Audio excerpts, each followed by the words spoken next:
Kripasanam Marian ഉടമ്പടി ധ്യാനത്തിലേക്ക് നമ്മൾ ഭക്തിപൂർവം പ്രവേശിക്കുകയാണ്. ഈശോയുടെ നമുക്ക് ഹൃദയത്തിൽ നന്ദി പറയാം.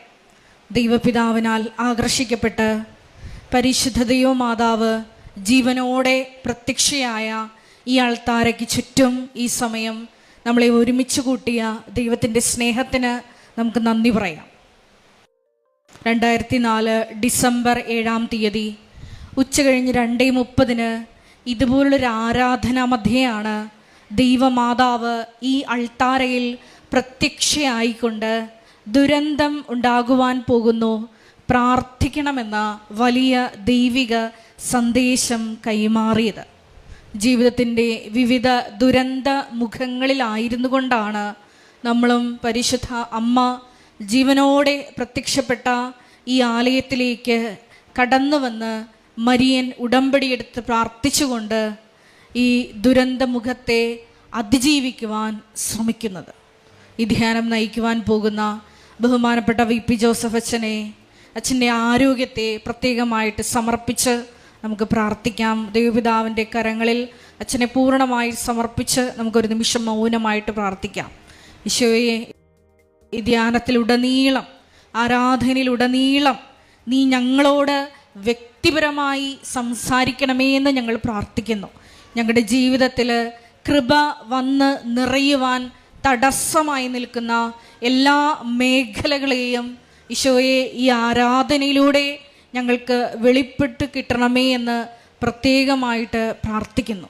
ഈശോയെ, അധികം തീക്ഷ്ണതയോടെ, കൂടുതൽ വിശ്വസ്തയോടെ മരിയൻ ഉടമ്പടി നിബന്ധനകൾ പാലിക്കുന്നതിനുള്ള അധിക കൃപ ഈ ആരാധനയിലൂടെ ഞങ്ങൾക്ക് നൽകണമേ എന്ന് മൗനമായിട്ട് നമുക്ക് പ്രാർത്ഥിക്കാം.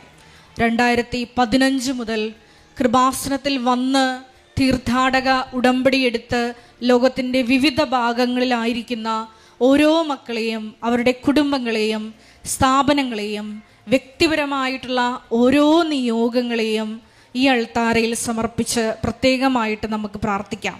അവരിന്ന് കടന്നുപോയിക്കൊണ്ടിരിക്കുന്ന പ്രത്യേകമായിട്ടുള്ള ജീവിത സാഹചര്യങ്ങളെ, നൊമ്പരങ്ങളെ എല്ലാം നമുക്ക് ഈ അൾത്താരയിൽ അവർക്ക് വേണ്ടി ഇറക്കി വെച്ച് പ്രാർത്ഥിക്കാം. ഒപ്പം തന്നെ 2020 മുതൽ ഓൺലൈനായി ഉടമ്പടിയെടുത്ത് പ്രാർത്ഥിക്കുന്ന വിവിധ ഭൂഖണ്ഡങ്ങളിലായിരിക്കുന്ന ഓരോ മക്കളുടെയും വ്യക്തിപരമായ നിയോഗങ്ങളെ ഈ അൾത്താരയിൽ നമുക്ക് സമർപ്പിച്ച് പ്രാർത്ഥിക്കാം.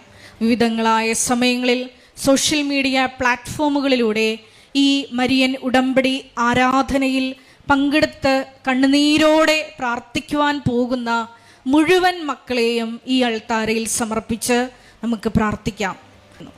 ഒരിക്കൽ കൂടെ നാളിതുവരെ കൃപാസനത്തിൽ വന്ന് മരിയൻ ഉടമ്പടിയെടുത്ത് പ്രാർത്ഥിച്ചു പോയിട്ടുള്ള മുഴുവൻ ദൈവമക്കളുടെയും നിയോഗങ്ങളെ ഈ അൾത്താരയിൽ സമർപ്പിച്ചുകൊണ്ട് ബഹുമാനപ്പെട്ട VP ജോസഫ് അച്ഛൻ്റെ പ്രത്യേകമായ നിയോഗങ്ങളെ അൾത്താരയിൽ സമർപ്പിച്ചുകൊണ്ട് ദിവ്യകാരുണ്യനാഥനെ വരവേറ്റുകൊണ്ട് നമുക്ക് സ്നേഹത്തോടെ ശക്തമായി സ്തുതിക്കാം. Hallelujah, hallelujah, hallelujah. ഷോയെ, നിന്റെ ശക്തി, മഹത്വം ഈ ആലയത്തിൽ ഈ സമയം പ്രകടമാക്കണമേ എന്ന് പ്രാർത്ഥിക്കുന്നു. അപ്പോസ്തല സമൂഹത്തോടൊപ്പം, ദൈവമാതാവിനോടൊപ്പം സെഹിയോൻ മാളികയിൽ പ്രാർത്ഥിച്ചപ്പോ പരിശുദ്ധാത്മ ശക്തി അഗ്നിയുടെ രൂപത്തിൽ അയച്ചതുപോലെ ഞങ്ങളുടെ സമൂഹത്തിലേക്കും ആത്മാവിന്റെ ശക്തി നിറയ്ക്കണമേ എന്ന് പ്രാർത്ഥിക്കുന്നു. ലോകത്തിന്റെ അതിർത്തികൾ വരെയും നിനക്ക് സാക്ഷ്യം വഹിക്കുവാൻ ഈശോയെ ഈ സമയം ഞങ്ങളെ തിരഞ്ഞെടുത്ത് അഭിഷേകം ചെയ്യണമേ. Hallelujah, hallelujah, hallelujah. മഹത്വം, മഹത്വം, ആരാധന, ആരാധന. Hallelujah, hallelujah, hallelujah. ദൈവപിതാവേ നന്ദി, ദൈവപിതാവേ മഹത്വം, ദൈവപിതാവേ ആരാധന.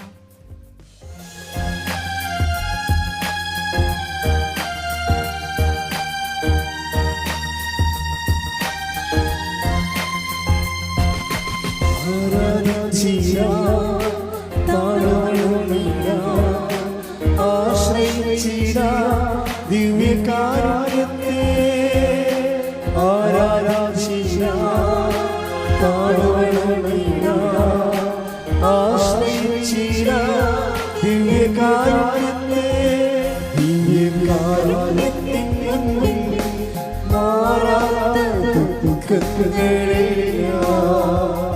ദിവ്യകാരുണ്യത്തിൻ മുൻപിൽ തീരാ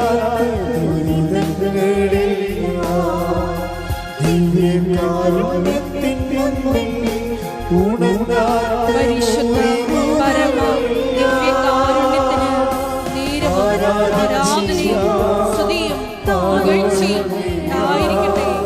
പരിശുദ്ധ പരമ ദിവ്യകാരുണ്യത്തിന് നേരവും ആരാധനയും സ്തുതിയും പുകഴ്ചയും ഉണ്ടായിരിക്കട്ടെ. പരിശുദ്ധ പരമ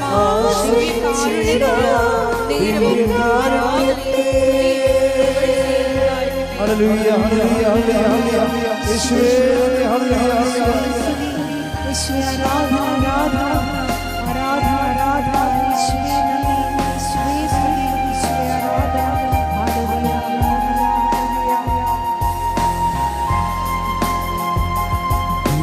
ദിവ്യകാരുണ്യത്തിൻ മുന്നിൽ തോരാത്ത കണ്ണുനീരില്ല. ദിവ്യകാരുണ്യത്തിൻ മുന്നിൽ തോരാത്ത പാപങ്ങളില്ല. ദിവ്യകാരുണ്യത്തിൻ മുന്നിൽ അഴിയാത്ത ബന്ധനമില്ല. ആരാധിച്ചിടാം, ആശ്രയിച്ചിടാം ദിവ്യകാരുണ്യത്തെ. ആരാധിച്ചിടാം,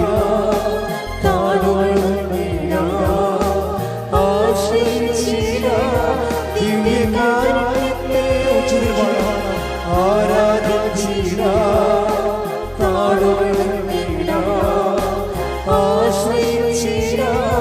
ദിവ്യകാരുണ്യത്തെ. സ്തുതിക്കട്ടെ. ഹല്ലേലൂയ, ഹല്ലേലൂയ,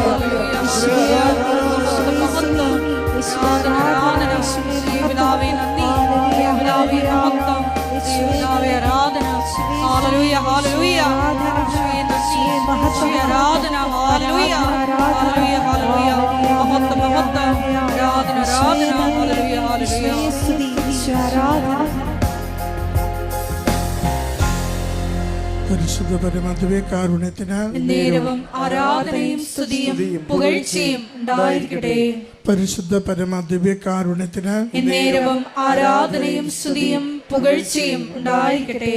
പരിശുദ്ധ പരമദിവ്യകാരുണ്യത്തിന് നേരവും ആരാധനയും സ്തുതിയും പുകഴ്ചയും ഉണ്ടായിരിക്കട്ടെ. അമ്മേ പരിശുദ്ധ അമ്മേ, അമ്മേ പരിശുദ്ധ അമ്മേ, ദൈവമാതാവേ, ദൈവമാതാവേ, കൃപാസനത്തിലൂടെ ഞങ്ങൾക്കും ഞങ്ങളുടെ ദേശത്തിനും അമ്മ മാധ്യസ്ഥം തേടി തന്ന എല്ലാ അനുഗ്രഹങ്ങൾക്കും കൃപകൾക്കും ഞങ്ങളിപ്പോൾ ഹൃദയം നിറഞ്ഞ നന്ദി പറയുന്നു. നമുക്ക് ഒരുമിച്ച് സ്തുതിച്ച് പ്രാർത്ഥിക്കാം. ഹല്ലേലൂയ, എല്ലാ സൗഖ്യങ്ങൾക്ക് നന്ദി കർത്താവേ, എല്ലാ ജീവിതത്തിന്റെ ഇടപെടലുകൾക്ക് നന്ദി കർത്താവേ, അവിടുത്തെ സംരക്ഷണത്തിന് നന്ദി കർത്താവേ, വിജയത്തിന് നന്ദി കർത്താവേ, സമാധാനത്തിന് നന്ദി കർത്താവേ. യേശുവേ സ്തുതി, ആരാധന ആരാധന ആരാധന ആരാധന സ്തുതി മഹത്വം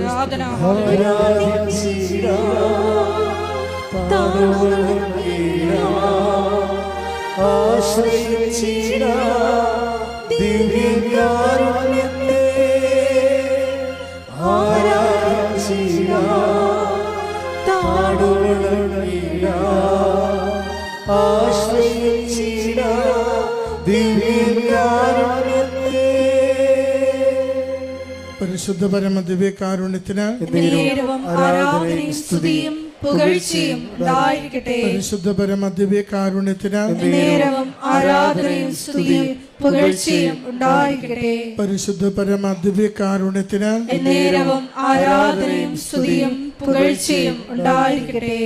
അമ്മേ പരിശുദ്ധ അമ്മേ, അമ്മേ പരിശുദ്ധ അമ്മേ, ദൈവമാതാവേ, 2024 ഡിസംബർ 7-ാം തീയതി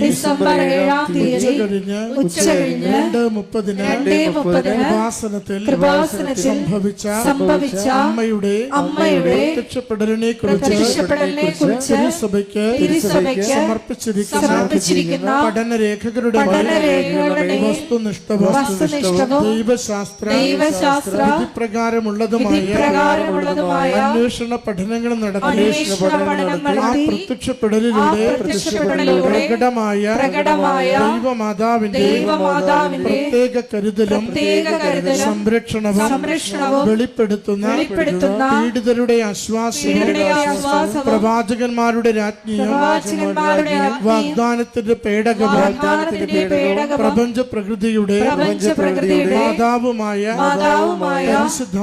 പരിശുദ്ധമ്മയുടെ ഭക്തി തിരുസഭയിൽ കൂടുതൽ പ്രചരിച്ച് ജീവിതത്തിന്റെ ദുരിത ദുരന്ത അവസ്ഥകളിൽ അകപ്പെട്ട് കഴിയുന്ന അനേകായിരം മക്കൾക്ക് ദൈവത്തിന്റെ സാന്നിധ്യവും സന്ധിപ്പും കൂടുതൽ അനുഭവിക്കുക വഴി ആത്മീയ വിശുദ്ധിയും ദൈവശക്തിയും കൈവരിക്കുവാൻ ഞങ്ങളുടെ കുടുംബങ്ങളെ ഇടയാക്കണമേ. ഒരുമിച്ച് സ്തുതിച്ച് പ്രാർത്ഥിക്കാം. ഹല്ലേലൂയ. സ്തുതി, ആരാധന, മഹത്വം കർത്താവേ. അവിടുത്തെ സംരക്ഷണയാൽ ഞങ്ങളെ നയിക്കണമേ. രോഗക്ലേശങ്ങൾക്ക് സൗഖ്യം നൽകണമേ. ജീവിത വിഷയങ്ങൾക്ക് പരിഹാരം നൽകണമേ. അച്ഛന്റെ അധരങ്ങളുടെ ദൈവികമായ സന്ദേശങ്ങളെ ഞങ്ങൾക്ക് നൽകി ഞങ്ങളുടെ ജീവിതങ്ങളെ ബലപ്പെടുത്തണമേ. ഹല്ലേലൂയ. സ്തുതി കർത്താവേ. ആരാധന, മഹത്വം, ആരാധന, മഹത്വം കർത്താവേ. സ്തുതി, ആരാധന, മഹത്വം.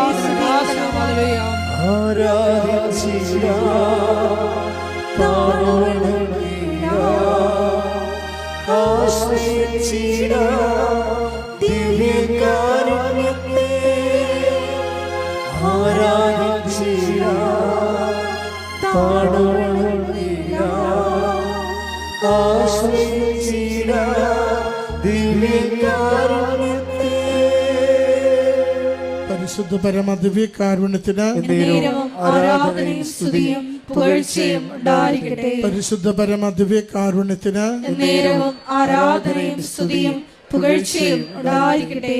പരിശുദ്ധ പരമ ദിവ്യകാരുണ്യത്തിന് ആരാധനയും സ്തുതിയും പുകഴ്ചയും ഉണ്ടായിരിക്കട്ടെ. അമ്മേ പരിശുദ്ധയമ്മേ, അമ്മേ പരിശുദ്ധമ്മേ, ഭൂസ്വർലോകങ്ങളുടെ രാജ്ഞിയായ അങ്ങയ്ക്ക് ഭൗമ സംരക്ഷണത്തിനായി പ്രപഞ്ച പ്രകൃതിയെ തന്നെ തിരുസഭ പ്രതിഷ്ഠിക്കുവാൻ ഈ പ്രത്യക്ഷീകരണം വഴി ഇടയാക്കണമേ. പരിശുദ്ധമ്മേ, ജപമാല മാതാവേ, സകല കൃപാസനം പ്രാർത്ഥനകളോടും ചേർത്ത് ഞങ്ങളിപ്പോൾ പ്രാർത്ഥിക്കുന്ന ഈ കുടുംബങ്ങളുടെ പ്രത്യേക നിയോഗങ്ങളും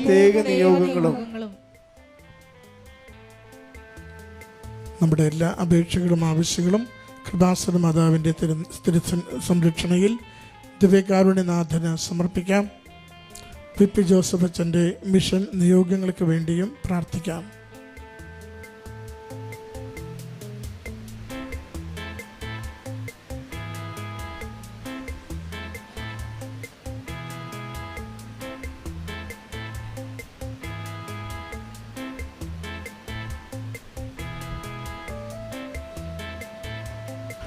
അമ്മയുടെ പ്രത്യക്ഷീകരണത്തിന്റെ ഈ അനുഗ്രഹവേളയിൽ ഞങ്ങൾക്ക് സാധിച്ചു തരുവാൻ കഴിയണമേ. ആമേൻ. സ്തുതിച്ചു പ്രാർത്ഥിക്കാം. ഹല്ലേലൂയ, ഹല്ലേലൂയ, ഹല്ലേലൂയ. മഹത്വം, മഹത്വം, ആരാധന, ആരാധന. ഹല്ലേലൂയ, ഹല്ലേലൂയ, ഹല്ലേലൂയ, ഹല്ലേലൂയ, ഹല്ലേലൂയ. ഈശോയെ നന്ദി, ഈശോയെ ആരാധന. എല്ലാവർക്കും എഴുന്നേറ്റ് നിന്നുകൊണ്ട് ഗായക സംഘത്തോട് ചേർന്ന് കരങ്ങളടിച്ച് ദൈവസ്നേഹത്തോടെ ദൈവത്തെ മഹത്വപ്പെടുത്തി പാടി പ്രാർത്ഥിക്കാം.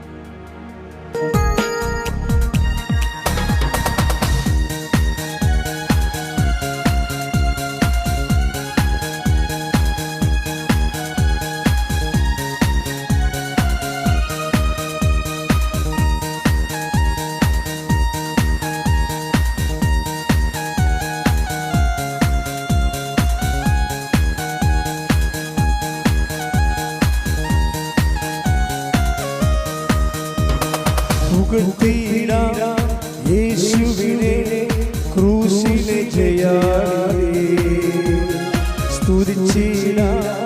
യേശുവിനെ സ്തുതിക്കവൻ യോഗ്യനല്ലോ.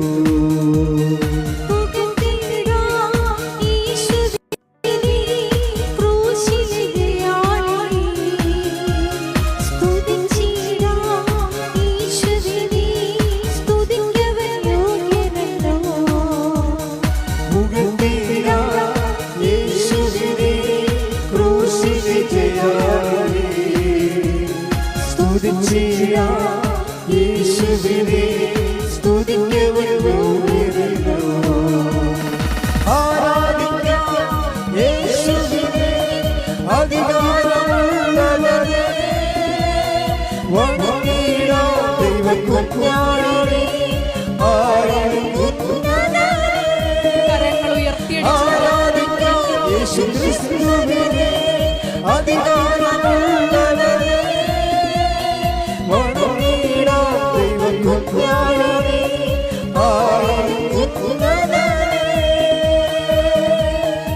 സ്തുതിക്കട്ടെ. ഹല്ലേലൂയ, ഹല്ലേലൂയ.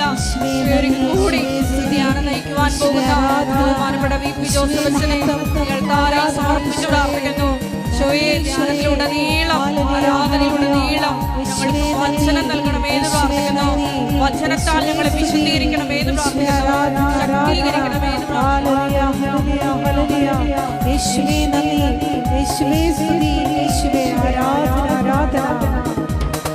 വിശ്വസിക്കാം യേശുവിനെ ഏകരക്ഷകരെ, ഏറ്റുപറയാം യേശുവിനെ കർത്താവി കർത്താവിനെ.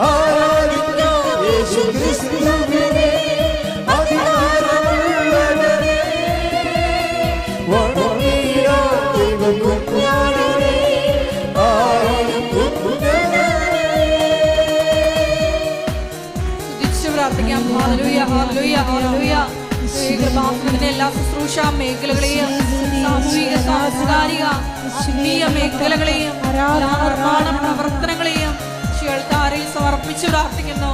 സമയബന്ധിതമായി ആഗ്രഹിക്കുന്ന സമയം പൂർത്തീകരിക്കുവാനും വലിയ വലിയ ദൈവിക മനസ്സ് പദ്ധതികളിലൂടെ വെളിപ്പെട്ട് കിട്ടുവാനുമുള്ള വലിയ കൃപയ്ക്ക് വേണ്ടി പ്രാർത്ഥിക്കുന്നു. Hallelujah, hallelujah. യേശുവിനെ ഏറ്റവും പ്രിയനായോരേ, സേവിച്ചിടാം യേശുവിനെ എന്നുമെന്നും മനമേലേ.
കർത്താവായ ദൈവമേ, അങ്ങയുടെ അവകാശവും ഓഹരിയുമായ വിശ്വാസ സമൂഹത്തെ അങ്ങ് ആശീർവദിക്കണമേ. കണ്ണുനീരോടെയാണ് അവർ വരുന്നത്. ഞാൻ അവരെ ആശ്വസിപ്പിച്ച് നയിക്കും എന്നുള്ള അങ്ങയുടെ വിലയേറിയ വാഗ്ദാനം ഈ ആരാധന സമയം എല്ലാവർക്കും അനുഭവവേദ്യമാകാൻ ഇടയാക്കണമേ. കർത്താവേ, ജോലി നഷ്ടപ്പെട്ടവരെ കുടുംബം എങ്ങനെ പോറ്റണമെന്ന് അറിയാതെ നട്ടം തിരിയുന്നവരെ മക്കളെക്കുറിച്ചും അവരുടെ ഭാവിയെക്കുറിച്ചും ഭാവി വിദ്യാഭ്യാസത്തെക്കുറിച്ചും ഒരാശയവും കിട്ടാതെ എന്ത് തിരഞ്ഞെടുക്കണമെന്ന് പോലും അറിയാതെ തിരഞ്ഞെടുക്കുന്നത് ലഭ്യമല്ലാതെ പലതരത്തിലുള്ള വേകുലങ്ങള് അനുഭവിക്കുന്നവരെ അമ്മേ പരിശുദ്ധമ്മേ, ദേവമാതാവേ, അമ്മേ പരിശുദ്ധമ്മേ, ദേവമാതാവേ, ഇപ്പോഴ് ഈ ആരാധനയില് അവർക്ക് പുതിയ വെളിച്ചം, പുതിയ വഴി, ഇതാണ് വഴി, ഇതിലേ പോവുക എന്ന് പറഞ്ഞുകൊണ്ട് ജനരാശികളെ ലക്ഷ്യങ്ങളിലേക്ക്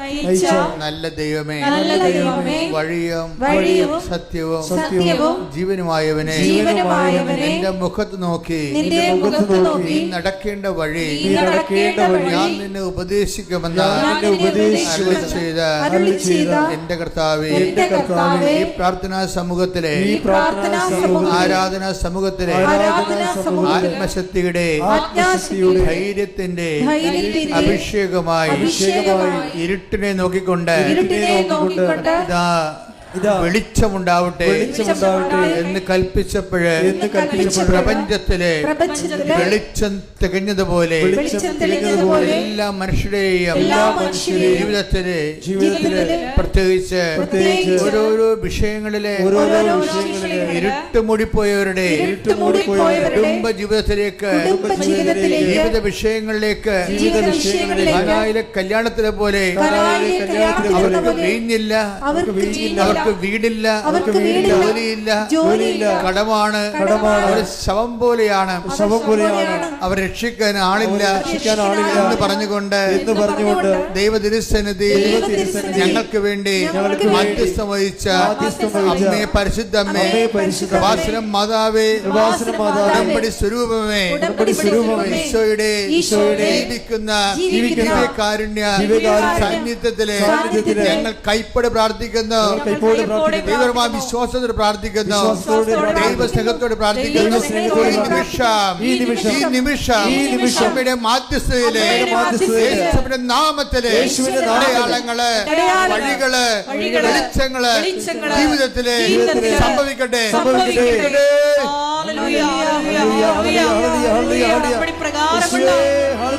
വഴികൾ ഞങ്ങളുടെ ജീവിതത്തിൽ തുറന്നു തരണമേ. ഹല്ലേലൂയ.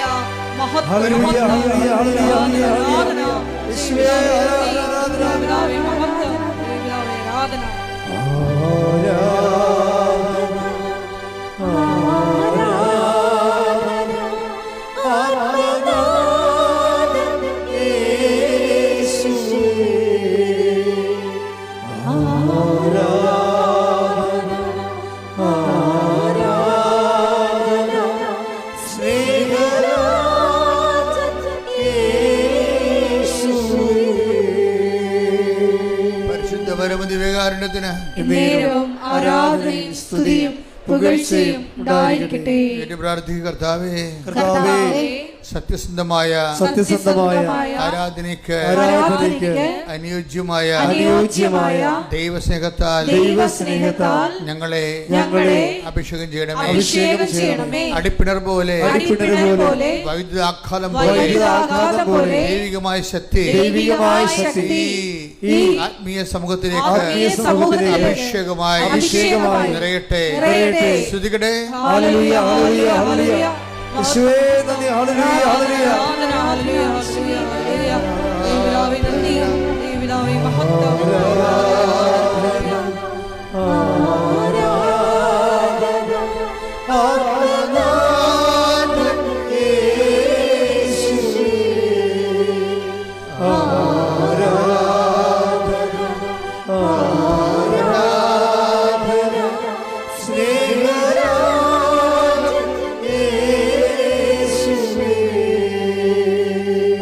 പരമതി വികാരണത്തിന് നേരവും ആരാധനയും സ്തുതിയും പുകഴ്ചയും ഉണ്ടായിരിക്കട്ടെ. ഏറ്റു പ്രാർത്ഥി. കർത്താവായ ദൈവമേ, തകർന്നുപോയ കുടുംബങ്ങള്, മരണങ്ങൾ സംഭവിച്ച കുടുംബങ്ങള്, ദുഃഖത്തിൽ ആണ്ടുപോയ കുടുംബങ്ങള്,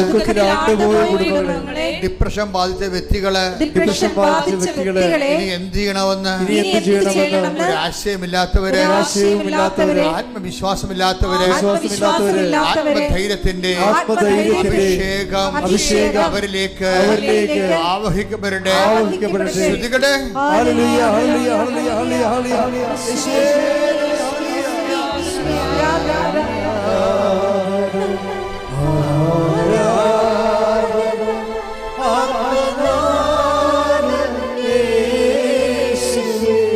ഒരുമിച്ച് ആരാധന.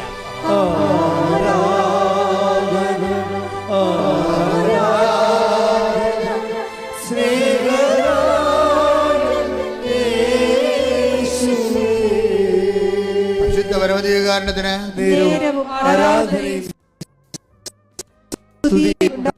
കർത്താവ് ദൈവമേ, കാലവർഷത്തിന്റെ കെടുതികള് അനുഭവിക്കുന്ന കുടുംബങ്ങള്, കാർഷിക തകർച്ച, തൊഴിൽ തകർച്ച, മത്സ്യബന്ധന തകർച്ച, സാമ്പത്തിക ഭാരങ്ങളാല് നട്ടം തിരിയുന്നവര് ഈ നിമിഷം പരിശുദ്ധമ്മയുടെ മാധ്യസ്ഥതയിൽ പുതിയ വെളിച്ചവും പുതിയ വഴികളും ലഭിക്കുവാൻ കർത്താവിന്റെ പ്രകാശം, കർത്താവിന്റെ പ്രസാദം ഈ ഹോളിലെ പ്രാർത്ഥിക്കുന്ന, ഓൺലൈനിൽ പ്രാർത്ഥിക്കുന്ന എല്ലാവരിലും നിറയട്ടെ, എല്ലാവരിലും നിറയട്ടെ.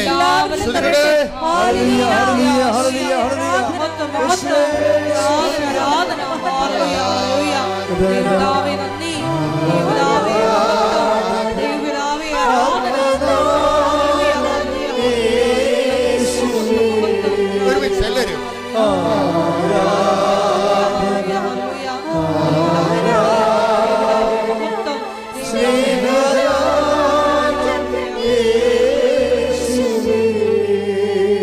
എന്റെ പ്രിയപ്പെട്ടവരെ, ദൈവപ്രസാദം നിറഞ്ഞു നിൽക്കുന്നൊരു സമയമാണ്.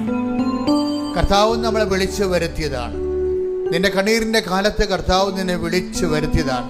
അവിടുത്തെ അമ്മയുടെ ചിറകിലെ സാന്ത്വനത്തിന്റെ കരങ്ങളിൽ നിന്നെ ആശ്വസിപ്പിക്കുവാൻ കർത്താവ് തീരുമാനിച്ചിരിക്കുന്നു. കൈയടിക്കട്ടെ.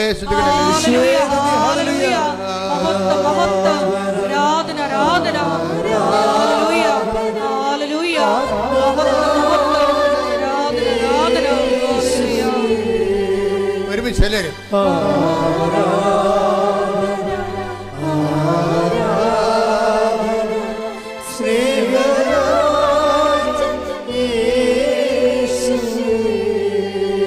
പരമദിവ്യകാരണത്തിന്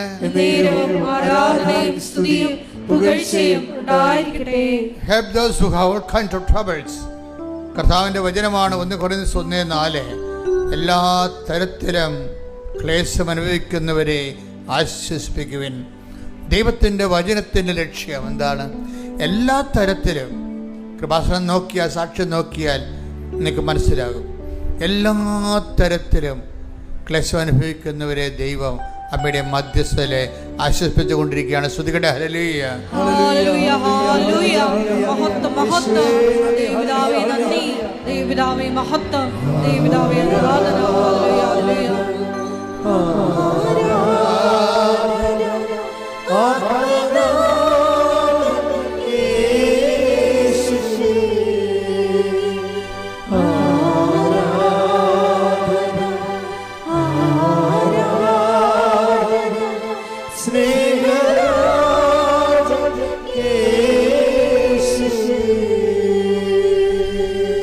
കർത്താവിന്റെ തിരുസന്നിധിയിൽ നിന്ന് നമുക്ക് ആശ്വാസവും അനുഗ്രഹവും പ്രാപിക്കാൻ ഏറ്റവും നല്ല എളുപ്പ വഴിയെന്ന് പറയുന്നത് നമ്മൾക്ക് നമ്മുടെ വിഷയത്തോട് എന്തുമാത്രം ആശ്രയമുണ്ട്, അല്ലെങ്കിൽ നമ്മുടെ വിഷയം നടക്കണമെന്ന് ആഗ്രഹമുണ്ട്, അത്രയും നിങ്ങൾ മറ്റുള്ളവരുടെ വിഷയങ്ങളെക്കുറിച്ചും ആഗ്രഹപ്പെടണം. അപ്പം നിങ്ങൾ ദൈവസ്നേഹം ഉണ്ടെന്ന് ദൈവത്തിന് മനസ്സിലാകും. ഒരു മിനിമം ദൈവസ്നേഹമില്ലാതെ കർത്താവിന് നിങ്ങളുടെ ആത്മാവിലേക്ക് ആകർഷിപ്പുണ്ടാകത്തില്ല. അനുഗ്രഹം എപ്പോഴും വർത്തിക്കുന്നത് ആകർഷിപ്പിലൂടെയാണ്. അപ്പം നമ്മളുടെ മുമ്പിലുള്ള ഒരു ആധ്യാത്മിക ആചാര്യന്മാരുടെ ഗുരുക്കന്മാരുടെ മുമ്പിലുള്ള പ്രശ്നം, എങ്ങനെ മനുഷ്യനിലേക്ക് ദൈവത്തിൻ്റെ വസിപ്പ് ആകർഷിപ്പിച്ചെടുക്കാൻ പറ്റും. ആകർഷണം ഒരു പ്രധാനപ്പെട്ട ഘടകമാണ്. ദൈവത്തിന് നിങ്ങളെ കണ്ട്, ഇപ്പം നിങ്ങൾ തന്നെ കല്യാണം കഴിക്കാനൊക്കെ പോകുമ്പോൾ നിങ്ങൾക്ക് ഒരു ആകർഷണമുണ്ട്. ആൾക്കാർ പറയത്തില്ല, ഒരു ഫയർ, സ്പാർക്ക് എന്നൊക്കെ അല്ലേ പറയണത്. അപ്പം അത് ദൈവത്തിന് നിങ്ങളെ കണ്ടാൽ ഒരു സ്പാർക്ക് തോന്നണം. ദൈവത്തിന് നിങ്ങളെ കണ്ടാൽ ഒരു സ്പാർക്ക് തോന്നണം. അതിനെന്താ ചെയ്യേണ്ടത്? അതിന് ദൈവത്തിൻ്റെ മനസ്സിൽ കുറച്ച് പ്ലാനുകളുണ്ട്. എന്താണ്? ഞാൻ നിങ്ങളെ സ്നേഹിച്ചതുപോലെ നിങ്ങളും. അതാണ്, അതൊക്കെ സ്പാർക്ക് ഉണ്ടാക്കാനുള്ള മാർഗങ്ങളാണത്.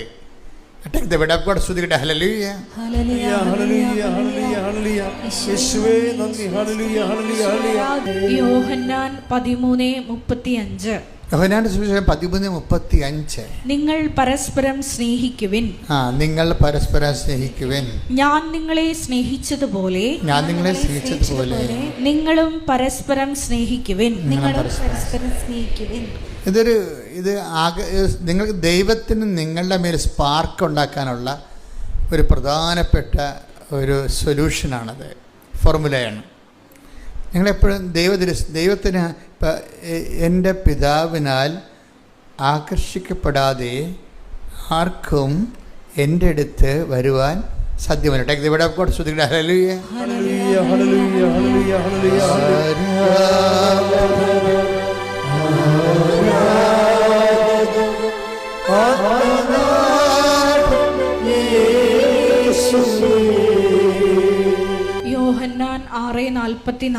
യോഹന്നാൻ 6:44. എന്നെ അയച്ച പിതാവ്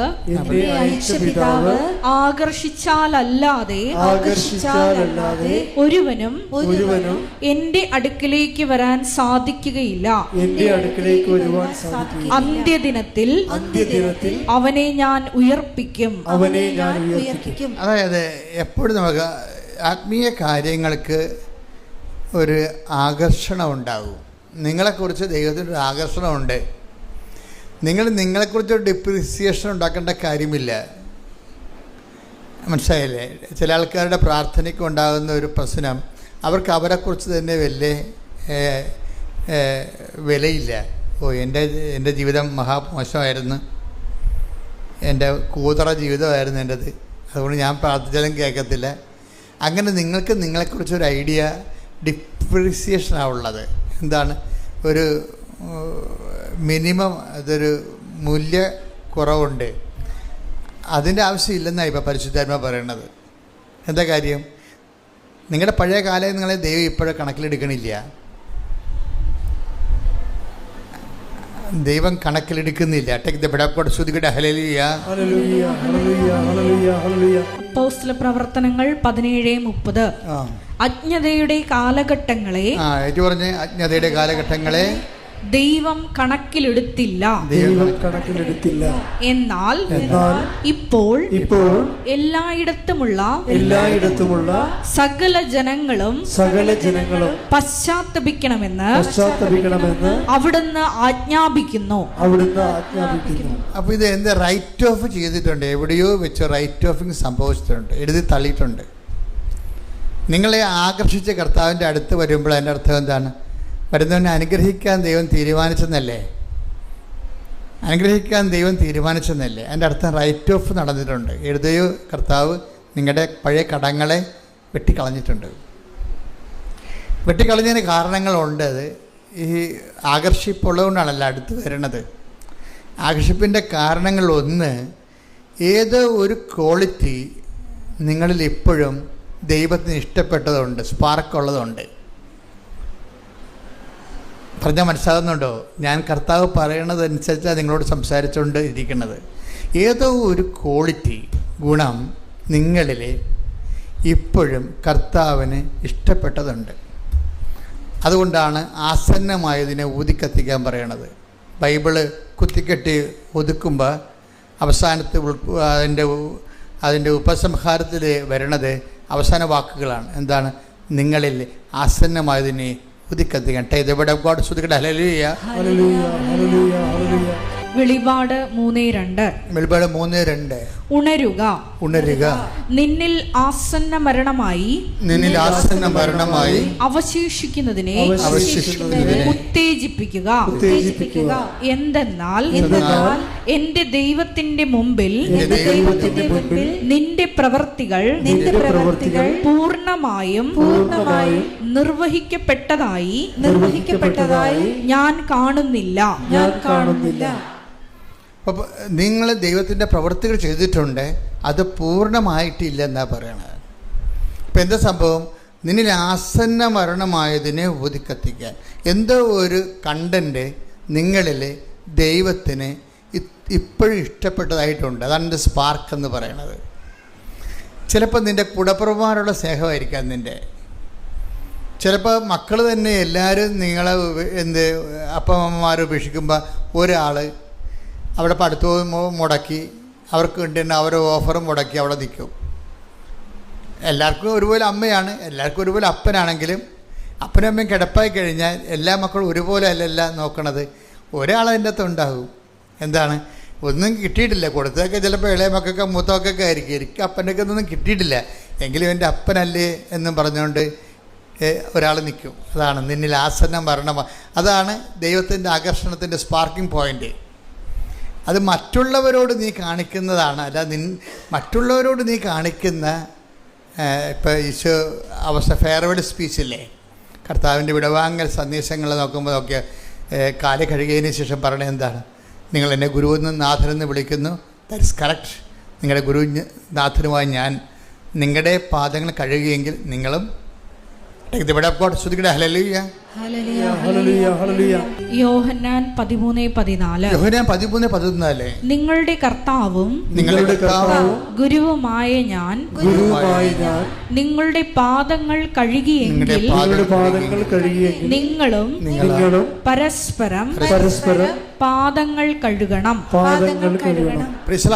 അതായത് എപ്പോഴും നമ്മൾ ഡിവൈൻ സ്പാർക്ക്, ദൈവത്തിന് നമ്മളോടൊരു ആകർഷണം തോന്നാനുള്ള, സ്പാർക്ക് ഉണ്ടാകാനുള്ള ഏറ്റവും പ്രധാനപ്പെട്ട ഘടകം എന്ന് പറയുന്നത് നമ്മൾക്ക് മറ്റുള്ളവരോടുള്ള അടുപ്പമാണ്. അവർ ബന്ധുക്കളാകണമെന്ന് സ്വന്തപ്പെട്ടവരാകണമെന്നില്ല. ഒരു ബന്ധുവില്ല ജീവിതത്തിൽ ആദ്യം കാണുകയായിരിക്കും. എങ്കിലും അവരുടെ ദൈന്യാവസ്ഥയിൽ നമ്മൾക്ക് അവരോടൊരു സന്ധിപ്പ് തോന്നിയ അതിനാണ് സ്പാർക്ക് എന്ന് പറയുന്നത്. ഈ ഒരു പോയിന്റ് വെച്ചാണ് ദൈവം നിന്നിലേക്ക് ആകർഷിപ്പ് ഉണ്ടാകുന്നത്. ആകർഷിപ്പ് കൂടും ഇങ്ങനെ കുറച്ച് കഴിയുമ്പോൾ. നിൻ്റെ സൽപ്രവർത്തികൾ അനുസരിച്ച് കൊണ്ട് നേരത്തെ പറഞ്ഞ പോലെ നിൻ്റെ പ്രവർത്തികൾ ദൈവത്തിൻ്റെ വചനമനുസരിച്ച് പൂർണ്ണമാകുന്നത്, ഭാഗികമായ പ്രവർത്തനങ്ങളാണ് ഇപ്പോൾ ഉള്ളത്. അത് ദൈവസ്നേഹത്താൽ പൂർണ്ണമാകുന്ന അനുസരിച്ച് കൊണ്ട് എന്തു ചെയ്യും? ദൈവത്തിൻ്റെ ആകർഷണം അസൂയ നിർഭരമായ ആകർഷണമായിട്ട് മാറും. ആകർഷണത്തിൻ്റെ ഇൻറ്റൻസിറ്റി, അട്രാക്ഷൻ്റെ ഇൻറ്റൻസിറ്റി കൂടും. അതുകൊണ്ടാണ് നിൻ്റെ ആത്മാവിനെ അസൂയയോടെ അഭിലഷിച്ചോട്ടെ. യാക്കോബ് 4:5. യാക്കോബ് 4:5. നമ്മിൽ നിക്ഷേപിച്ചിരിക്കുന്ന ആത്മാവിനെ ദൈവം അസൂയയോടെ അഭിലഷിക്കുന്നു എന്ന തിരുവെഴുത്ത് വൃഥ ആണെന്ന് നിങ്ങൾ വിചാരിക്കുന്നുവോ? അതായത് ഇതിൻ്റെ വരുന്ന വിഷയം നമ്മൾ യോഹന്നാൻ 6:44 അനുസരിച്ചുകൊണ്ട് എൻ്റെ പിതാവിനാൽ ആകർഷിക്കപ്പെട്ടവർ എല്ലാവരും എൻ്റെ അടുത്ത് വരുമെന്ന് പറഞ്ഞു. അപ്പോൾ ഈ ആകർഷണത്തിൻ്റെ ഒരു കണ്ടൻ്റ് ഉണ്ട്. അതെന്തായിരിക്കും? ആകർഷണ കണ്ടൻറ്റ് നമുക്ക് മറ്റുള്ളവരുടെ കമ്മിറ്റ്മെൻറ്റാണ്. എപ്പോഴും ദൈവസ്നേഹം എപ്പോഴും പറയുന്നത്, ദൈവസ്നേഹത്തിൻ്റെ വിഷയം നമ്മൾക്ക് ദൈവസ്നേഹം കിട്ടി നമ്മളുടെ ഉദരപൂരണത്തിനേക്ക് മാത്രം ഉപയോഗിക്കുന്നവരുണ്ട്. അപ്പോൾ അതിനെക്കുറിച്ച് ബൈബിൾ പറയണത് ഉദരമാണ് അവരുടെ ദൈവമെന്നാണ്. അതാണ് വിഷയം. അത് എപ്പോഴും നമ്മൾ ശ്രദ്ധിക്കണം. നമ്മുടെ കാര്യം മാത്രം ജന്മകാലം മുഴുവനും നമ്മുടെ ജോലി, നമ്മുടെ മക്കളുടെ ഗതി പിടിക്കൽ, നമ്മുടെ മക്കളുടെ കല്യാണം, നമ്മുടെ മക്കൾ കുഞ്ഞുങ്ങളുണ്ടാകണത്, നമ്മുടെ വീട് വിൽക്കുന്നത്, നമ്മളെന്ന് പറഞ്ഞിരുന്നാൽ അതിന് ബൈബിൾ പറയണത് ഉദരമാണ് അവരുടെ ദൈവം എന്നാണ്. ഫിലിപ്പി 3:19 നാശമാണ് അവരുടെ അവസാനം. നാശമാണ് അവരുടെ അവസാനം. ഉദരമാണ് അവരുടെ ദൈവം. ഉദരമാണ് അവരുടെ ദൈവം. ലജ്ജാകരമായതിൽ അവർ അഭിമാനം കൊള്ളുന്നു. അതായത് ലജ്ജാകരമായ, ദൈവത്തിന്റെ മുമ്പിൽ ഒരു വിലയുമില്ലാത്ത കാര്യത്തിന് വല്ലാത്ത അഭിമാനം. എപ്പോഴും ബൈബിൾ പറയണത് അഭിമാനിക്കുന്നതിന് ആദ്യം അഭിമാനിക്കേണ്ടത് നിങ്ങളുടെ കാറിലോ വീടിലോ നിങ്ങളുടെ ആസ്തിയിലോ നിങ്ങളുടെ ശമ്പളത്തിലോ നിങ്ങളുടെ പ്രൊമോഷനിലോ നിങ്ങളുടെ PR-ലോ ഒന്നുമല്ല. അഭിമാനിക്കുന്നവൻ കർത്താവിൽ അഭിമാനിക്കട്ടെ. ശ്രുതികട ഹല്ലേലൂയ. 2 കൊരിന്തോസ് 10:17 ഏറ്റവും പറയുക, അഭിമാനിക്കുന്നവൻ കർത്താവിൽ അഭിമാനിക്കട്ടെ. അപ്പോൾ ഫുൾ സ്പാർക്കിലേക്ക് വരികയാണ്. എന്താണ് നമ്മുടെ ജീവിതത്തിൻ്റെ നിയോഗത്തിൻ്റെ നിത്യമായ ലക്ഷ്യം? എന്താണ്? ദൈവമാണ്. ദൈവത്തിൽ അഭിമാനിക്കുമ്പോഴാണ് ഇപ്പോൾ നിങ്ങൾക്ക് അത് തോന്നണം. വാസ്തവത്തിൽ നിങ്ങളുടെ സ്ഥാപന ജംഗ വസ്തുക്കൾ നിങ്ങൾ ദൈവദർശനത്തിൽ നിന്ന് പ്രാർത്ഥിച്ച് അടിച്ചു മാറ്റുന്ന പരിപാടികളാണ് പലപ്പോഴും നിങ്ങൾ അഭിമാനമായിട്ട് പറയണത്. നത്തിങ്. ദൈവം തന്നെയാണ് നമ്മുടെ അഭിമാനത്തിൻ്റെ ആസ്തി എന്ന് പറയണത്. അത് അങ്ങനെ ദൈവം തന്നെ ഒരു വ്യക്തിക്ക് അഭിമാനത്തിൻ്റെ ആസ്തിയായി മാറുമ്പോൾ, അടിസ്ഥാനമായി മാറുമ്പോൾ, നമ്മുടെ ആത്മാവിനെ വളരെ നല്ല മൂല്യവത്താകുന്നത് കൊണ്ട് ദൈവം അതിനെ അസൂയയോടെ അഭിലഷിക്കും. അപ്പം ഞാൻ പറഞ്ഞ ഈ സ്പാർക്ക് ശരിക്കും ഒരു സൂര്യനായിട്ട് ഇങ്ങനെ ഡെവലപ്പ് ചെയ്ത് വരും. നിങ്ങളുടെ ഉടമ്പടി പുതുക്കുന്നതനുസരിച്ചുകൊണ്ട് സ്പാർക്ക് കൂടിക്കൂടി ഒരു സൂര്യനെപ്പോലെ ആയിരിക്കണം. Spark to sun. ഉടമ്പടി എങ്ങോട്ടാണ് പുതുക്കണമെന്ന് ചോദിച്ചു കഴിഞ്ഞാൽ ഒരു സ്പാർക്കിൽ നിന്ന് ഒരു സണ്ണിലേക്കാണ് നമ്മൾ പോകുന്നത്. ഒരു സ്പാർക്കിൽ നിന്ന്, ഒരു പൊരിയിൽ നിന്ന് ഒരു സൂര്യനിലേക്കാണ് നമ്മൾ പോകുന്നത്. അപ്പം ആ ഒരു മാറ്റം ആത്മീയ മേഖലയിൽ ഉണ്ടായിട്ടുണ്ടെങ്കിൽ ബാക്കിയെല്ലാം ഓക്കെ ആവും. അപ്പം അതുകൊണ്ട് ഇത് വിഷയം ക്രമീകരിക്കുന്നതിൽ നമ്മൾ ശ്രദ്ധിച്ചാൽ മതി. ഈ വിഷയം ക്രമീകരിക്കുന്നതിൽ ശ്രദ്ധിക്കണം. എന്താ കാരണം വെച്ച് കഴിഞ്ഞാൽ വിശ്വാസം അപ്പോൾ തന്നെ നിങ്ങൾക്ക് ആദ്യം വരുമ്പോൾ നിങ്ങളുടെ വിശ്വാസം കൂടിയാൽ, ഇപ്പം നിങ്ങൾക്ക് ജോലി കിട്ടുമ്പോൾ ഭയങ്കര സന്തോഷം. പക്ഷെ ആ സന്തോഷം വിശ്വാസം കൂടിയാൽ ഉണ്ടാകുന്നുണ്ടോ? അതാണ് വിഷയം. പരിശുദ്ധാത്മാവിൻ്റെ കൃപയുള്ള ആൾക്കാർക്ക് വിശ്വാസം കൂടിയാൽ ഉടനെ സന്തോഷം ഉണ്ടാവും. അതുകൊണ്ടാണ് ദൈവത്തിൽ വിശ്വസിക്കാൻ കഴിഞ്ഞതിലെ സന്തോഷിച്ചുകൊണ്ട് അപ്പോസ്തലപ്രവർത്തനങ്ങൾ 16:31 കർത്താവായ യേശുവിൽ വിശ്വസിക്കുക, നീയും നിന്റെ കുടുംബവും രക്ഷ പ്രാപിക്കും. അപ്പോസ്തലപ്രവർത്തനങ്ങൾ 16:34 ദൈവത്തിൽ വിശ്വസിച്ചതുകൊണ്ട് അവനും കുടുംബാംഗങ്ങളും അത്യന്തം ആനന്ദിച്ചു. അതാണ് വിശ്വാസം തന്നെ ആനന്ദമാണ്. വിശ്വാസം തന്നെ ആനന്ദമാണ്. അതിനാണ് അഭിഷേക അനോയിൻറ്റഡ് ഫെയ്ത്ത് എന്ന് പറയും. അനോയിൻറ്റഡ് നമുക്കൊരു ട്രഡീഷണൽ ഫെയ്ത്താണ് നമുക്കുള്ളത്. ട്രഡീഷണൽ ഫെയ്ത്താണ്. ട്രഡീഷണൽ ഫെയ്ത്ത് അതിൻ്റെ അപ്ഡേഷൻസ് വരുമ്പോഴാണ് വിശ്വാസം അനോയിൻറ്റഡ് ഫെയ്ത്തായി വരണം. ഇപ്പം നമ്മൾ ഒരു ക്രിസ്ത്യൻ കുടുംബത്തിൽ ജനിച്ചു, ഓക്കെ, ചിലപ്പോൾ ആനന്ദം ഉണ്ടാകുന്ന നിർബന്ധമില്ല. കാര്യം എന്താണ്? വിശ്വാസം നമ്മുടെ പേരിൽ, അത് ക്രിസ്ത്യൻ കുടുംബത്തിൽ ജനിക്കുമ്പോൾ അപ്പൻ്റെ അമ്മയുടെ വിശ്വാസത്തിലല്ലേ നമ്മൾ ജനിക്കണത്. അപ്പൻ്റെ അമ്മയുടെ വിശ്വാസം ജനിക്കുന്നതുകൊണ്ട് നമ്മൾ ആ വിശ്വാസത്തിൻ്റെ സത്യങ്ങൾ തിരിച്ചറിയുമ്പോൾ മാത്രമേ നമുക്ക് ആനന്ദം ഉണ്ടാകത്തുള്ളൂ. അല്ലെങ്കിൽ ക്രിസ്ത്യാനിയുണ്ട് ജീവിച്ചതുകൊണ്ട് ഞാൻ ക്രിസ്ത്യാനിയായിട്ട് ക്രിസ്ത്യൻ കുടുംബത്തിൽ ജനിച്ചതുകൊണ്ട് ഞാൻ ക്രിസ്ത്യാനിയായിട്ട് ജീവിക്കണമെന്നേ വരത്തുള്ളൂ. പക്ഷേ എല്ലാവർക്കും ഈ ക്രിസ്ത്യൻസിനും നോൺ ക്രിസ്ത്യൻസിനുള്ള സിംഗിൾ ക്വസ്റ്റ്യൻ എന്താണ്? Whom do you say that I am? അവിടെ ആ വിഷയത്തിൽ വരുമ്പോൾ ക്രിസ്ത്യൻ കുടുംബത്തിൽ ജനിച്ചുകൊണ്ട് പ്രത്യേകിച്ച് ആനുകൂല്യമില്ല. ഒരു ഫേവറബിൾ വിശ്വാസത്തിൽ വളരാനുള്ളൊരു ഫേവറബിൾ സർക്കംസ്റ്റൻസേ ഉള്ളൂ. ആ സർക്കംസ്റ്റൻസ് കൊണ്ട് അവൻ്റെ പേരിൽ അവനത് വെച്ച് വ്യയം ചെയ്ത് അവൻ നേടിയെടുത്ത ഓക്കെയാണ്. നേടിയെടുക്കാത്ത എന്തുമാത്രം ക്രിസ്ത്യൻ കുടുംബത്തിൽ ജനിച്ചതുകൊണ്ട് തന്നെ ക്രിസ്ത്യാനിക്ക് ഭാര്യയായിട്ട് നടക്കണം എന്തുമാത്രം മനുഷ്യരുണ്ട് ഇല്ലേ? ക്രിസ്ത്യൻ കുടുംബത്തിൽ ജനിച്ചത് കൊണ്ട് മാത്രം ക്രിസ്ത്യൻ സഭയ്ക്ക് ബാധ്യതയായി നടക്കണം, ക്രിസ്ത്യൻ സമൂഹത്തിന് ബാധ്യതയായി നടക്കണം ഒത്തിരി മനുഷ്യരില്ലേ? അപ്പം ജനിക്കണതല്ല പ്രശ്നം, അപ്പോൾ നീ എത്ര സമ്പാദിച്ചു? ഹൂം ഡു യു, കുറേ ചോദ്യങ്ങൾ ബൈബിളിൽ ചോദിക്കും. നീ എത്ര സമ്പാദിച്ചു?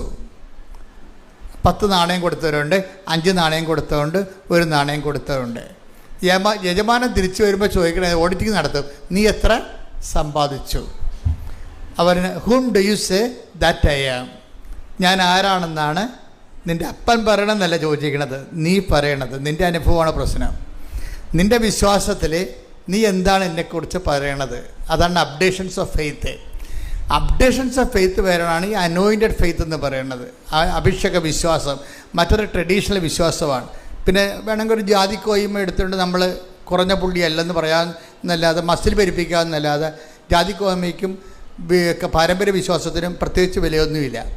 ഹും do you say that I am, ഞാൻ ആരാണെന്നാണ് നീ പറയണത്. നിൻ്റെ പിതാക്കന്മാർ നീ ആരാണെന്ന് പറഞ്ഞിട്ട് കഥയില്ല. നീ ആരാണെന്നാണ്, ഞാൻ ആരാണെന്നാണ് നീ പറയണത്. ടേക്ക് ദി ബെഡ് ഓഫ് ശ്രുതികളുടെ ഹല്ലേലൂയ. മത്തായി 16:15. മത്തായി 16:15. അവൻ അവരോട് ചോദിച്ചു, എന്നാൽ ഞാൻ ആരാണെന്നാണ് നിങ്ങൾ പറയുന്നത്? പേഴ്സണൽ ക്വസ്റ്റ്യൻ ആണത്. ഓരോ വ്യക്തിയും ഓരോ ദിവസവും അവൻ്റെ വിശ്വാസത്തിന് വ്യക്തിപരമായ ദൈവസന്നിധിയിൽ കണക്ക് കൊടുക്കണം. നിൻ്റെ വിശ്വാസം വളർന്നു, നിൻ്റെ വിശ്വാസം വളർന്നില്ലെങ്കിൽ അതിൻ്റെ complete responsibility in your head, നിൻ്റെ തലയിൽ കിടക്കും. ഇതിൻ്റെ അകത്തൊരു വിഷയം വരണത് വളരെ ഈ സൂചിനൂലും കോർക്കണ പോലെ ഓടുകയും ചെയ്യണം, സൂചിനൂലും കോർക്കുകയും ചെയ്യണം, ഇല്ലേ? അങ്ങനെ ഒരു വട്ടം ഇല്ലേ? ഇല്ലേ? സ്പോർട്സിൽ നമ്മൾ ഓടുകയും ചെയ്യണം, ആ ഓട്ടത്തിനിടയിൽ സൂചിനൂലും കോർക്കുകയും ചെയ്യണം. ഇതുപോലെ നാരങ്ങ സ്പൂൺ ഓട്ടമില്ലേ? സ്പൂണിൽ നാരങ്ങ വെച്ചുകൊണ്ട് നമ്മൾ ഓടും, പക്ഷെ നമ്മൾ ഓടി ജയിക്കും. പക്ഷെ ചിലപ്പോൾ സ്പൂണിൽ നാരങ്ങ ഉണ്ടാകത്തില്ലേ? അപ്പം തോറ്റുപോയി. ഓടി ജയിക്കാൻ നമുക്ക് ലോകത്തിൽ കള്ളത്തറവ, തോന്നിവാസവ, കരിഞ്ചന്ത്, കള്ളനോട്ട എന്തൊക്കെ ഓടി ജയിക്കാൻ പറ്റും. പക്ഷെ ജയിച്ച് കഴിയുമ്പോൾ സ്പൂണിൽ നാരങ്ങ ഉണ്ടാകത്തില്ല. അപ്പോൾ തോറ്റതായിട്ട് പ്രഖ്യാപിക്കും. അതാണ് വിഷയം. അത് ഭയങ്കര സീരിയസ് വിഷയമാണ്. അപ്പോൾ ഓടുമ്പോൾ ഓട്ടത്തിലായിരിക്കും ആൾക്കാർ ശ്രദ്ധിക്കണതേ, നാരങ്ങയെ ശ്രദ്ധിക്കത്തില്ല. അപ്പം അതുകൊണ്ട് ഞാൻ നല്ല ഓട്ടം ഓടി എന്താ പറയണത്? വിശ്വാസം, നാരങ്ങ വിശ്വാസം സംരക്ഷിച്ചു. അത് ഈ ഓട്ടത്തിൽ പരക്കം പാച്ചിൽ സൂക്ഷ്മതയോടെ സൂക്ഷിക്കേണ്ട ഒരു വിഷയമാണ് നിത്യത. അതുകൊണ്ടാണ് കൃപാസൻ എപ്പോഴും നിത്യതയെക്കുറിച്ച് പറയും. ഞാൻ നിത്യതയെക്കുറിച്ച് പറയാൻ കാരണം അതുമാത്രമല്ല, ഈ നിങ്ങളുടെ ഈ കൂട്ടായ്മയും ഞാനിവിടെ നിൽക്കുന്നതും കർത്താവ് നമ്മുടെ മധ്യത്തിൽ സാന്നിധ്യം നൽകുന്നതിൻ്റെ പിന്നിലുള്ളത് എന്താണ്? മാതാവിൻ്റെ പ്രത്യക്ഷീകരണമാണ്. 2004 സംഭവിച്ച മാതാവിൻ്റെ പ്രത്യക്ഷീകരണമാണ്. അപ്പോൾ മാതാവിൻ്റെ പ്രത്യക്ഷീകരണം സമയഘടികാരം നെഞ്ചിൽ ചാർത്തി ദുരന്തം ഉണ്ടാകാൻ കൊണ്ട് പ്രാർത്ഥിക്കണമെന്നാണ് അമ്മ സന്ദേശം നൽകിയത്. ആ സന്ദേശം സഭ ഏറ്റെടുക്കണം. എന്നിട്ട് ലോകവ്യാപകമായി ദൈവത്തിൻ്റെ സന്ദേശം കൈമാറണം. ലോകത്തിൻ്റെ വീണ്ടെടുപ്പിന് വേണ്ടി ദൈവം ഈ കൊച്ചിടത്തെ ഉപയോഗിക്കുകയാണ്. അതുകൊണ്ടാണ് നിങ്ങളെ തിരിച്ച് ഇങ്ങനെ വിളിച്ചു വരുത്തി. എന്തിനാണ്? പ്രത്യക്ഷീകരണ പ്രാർത്ഥന എല്ലാം വേണ്ടി വിളിച്ചു വരുത്തിയതാണ്. നിങ്ങൾ പ്രത്യക്ഷീകരണ പ്രാർത്ഥന ചൊല്ലിക്കൊള്ളാമെന്ന് പറഞ്ഞാണ് ഉടമ്പടി ചെയ്തിരിക്കുന്നത്, അല്ലേ? ഉടമ്പടി ചെയ്യുമ്പോൾ ദൈവത്തിൻ്റെ ആദ്യ പോർഷൻ ദൈവത്തിൻ്റെത് അങ്ങോട്ട് മാറും. ചില ആൾക്കാർ ബിസിനസ് ചെയ്യുമ്പോൾ എന്ത് ചെയ്യും? അവിടെ അതിൻ്റെ അകത്തുള്ള ലാഭം എടുത്ത് ആദ്യം അവർ പറമ്പ് മേടിക്കും, എന്നിട്ട് കണ്ടവൻ്റെ കാശെടുത്തിട്ടാണ് പിന്നെ ബിസിനസ് ചെയ്യണത്. അത് തെറ്റാണ്. ഞാൻ പറഞ്ഞു വരുന്നതിൻ്റെ കാര്യം, ഇതിൻ്റെ ഫസ്റ്റ് പോർഷൻ പ്രത്യക്ഷീകരണ പ്രാർത്ഥനയാണ്. അത് നിങ്ങൾ മുട്ടയെന്ന് ചെല്ലണം. മുട്ടയെന്ന് ചെല്ലുമ്പോൾ പ്രാർത്ഥിച്ചാൽ മാത്രം പോരാ, നിങ്ങൾ ആഗ്രഹിക്കണം. എന്ത് ചെയ്യണം? കർത്താവ് എത്രയും വേഗം നിൻ്റെ പ്രത്യക്ഷീകരണം, അമ്മയുടെ പ്രത്യക്ഷീകരണം സഭ പഠിക്കാൻ ഇടയാക്കണമേ, എന്നിട്ട് ലോകത്ത് വ്യാപകമായി അതിൽ പ്രചരിക്കാൻ ഇടയാക്കണമേ. ഇപ്പം ഞാൻ ഓരോ രാജ്യങ്ങളൊക്കെ ചെല്ലുമ്പോൾ പ്രത്യക്ഷീകരണ പ്രാർത്ഥനയുടെ കൂട്ടായ്മയാണ് ഉള്ളത്. ഇപ്പോൾ പ്രത്യക്ഷീകരണ പ്രാർത്ഥനയുടെ വാട്സപ്പുകൾ, ഇപ്പം ഞാൻ തന്നെ രാവിലെ എഴുന്നേറ്റിട്ട് നിങ്ങളുടെ കൂടെ 5:30 പ്രാർത്ഥിക്കണില്ലേ? നിങ്ങളത് മുടങ്ങരുത് കേട്ടോ. നമ്മൾ ഡെയിലി ബ്രെഡ് മുടങ്ങരുത്. ഡെയിലി ബ്രെഡ് കൂടുന്നത് കൈപ്പൊക്കെ പ്രൈസ് ലോർഡ്. ഇനി കൂടാത്തവർ ഇന്ന് നാളെ മുതൽ കൂടിയേക്കണം. 5:30 നമ്മൾ ഒരുമിച്ചാണ് പ്രത്യക്ഷ പ്രാർത്ഥന ചെല്ലണത്. എന്നിട്ട് ഞാൻ നിങ്ങളുടെ എല്ലാവരുടെയും തലയൊക്കെ വെച്ച് പ്രാർത്ഥിക്കും. എന്തിനാ പ്രാർത്ഥിക്കണത്? നിങ്ങൾ പോകുന്ന ഇടങ്ങളിൽ നിങ്ങളുടെ കൂടെ ദൈവത്തിൻ്റെ ദൂതനെ സെൻഡ് ചെയ്യാൻ. അത് നിസ്സാരമല്ല, അത് ഭയങ്കര സീരിയസ് വിഷയമാണ്. നമ്മൾ പോകുന്നിടത്തേക്ക് നമ്മുടെ ദൂതൻ, നീ ഇടത്തേക്ക് നിനക്ക് മുമ്പേ ഞാൻ എൻ്റെ ദൂതനെ അയക്കുമെന്നുള്ള വാഗ്ദാനമാണ്. Take the word of God. ശ്രുതിക്കട്ടെ. ഹല്ലേലൂയ, ഹല്ലേലൂയ, ഹല്ലേലൂയ, ഹല്ലേലൂയ. പുറപ്പാട് 23:20. ഇതാ ഒരു ദൂതനെ നിനക്ക് മുൻപേ ഞാൻ അയക്കുന്നു. അവൻ നിന്റെ വഴിയിൽ നിന്നെ കാത്തുകൊള്ളും. ഞാൻ ഒരുക്കിയിരിക്കുന്ന സ്ഥലത്തേക്ക് നിന്നെ കൊണ്ടുവരികയും ചെയ്യും. ഇത് നിസ്സാരമല്ല. നമ്മുടെ ഓരോ യാത്ര, ഇപ്പം ഞാൻ രാവിലെ എഴുന്നേറ്റ് എവിടെയെങ്കിലും പോകുകയാണെങ്കിൽ 5 മണിക്ക് കുർബാന അർപ്പിക്കും ഒറ്റക്ക്.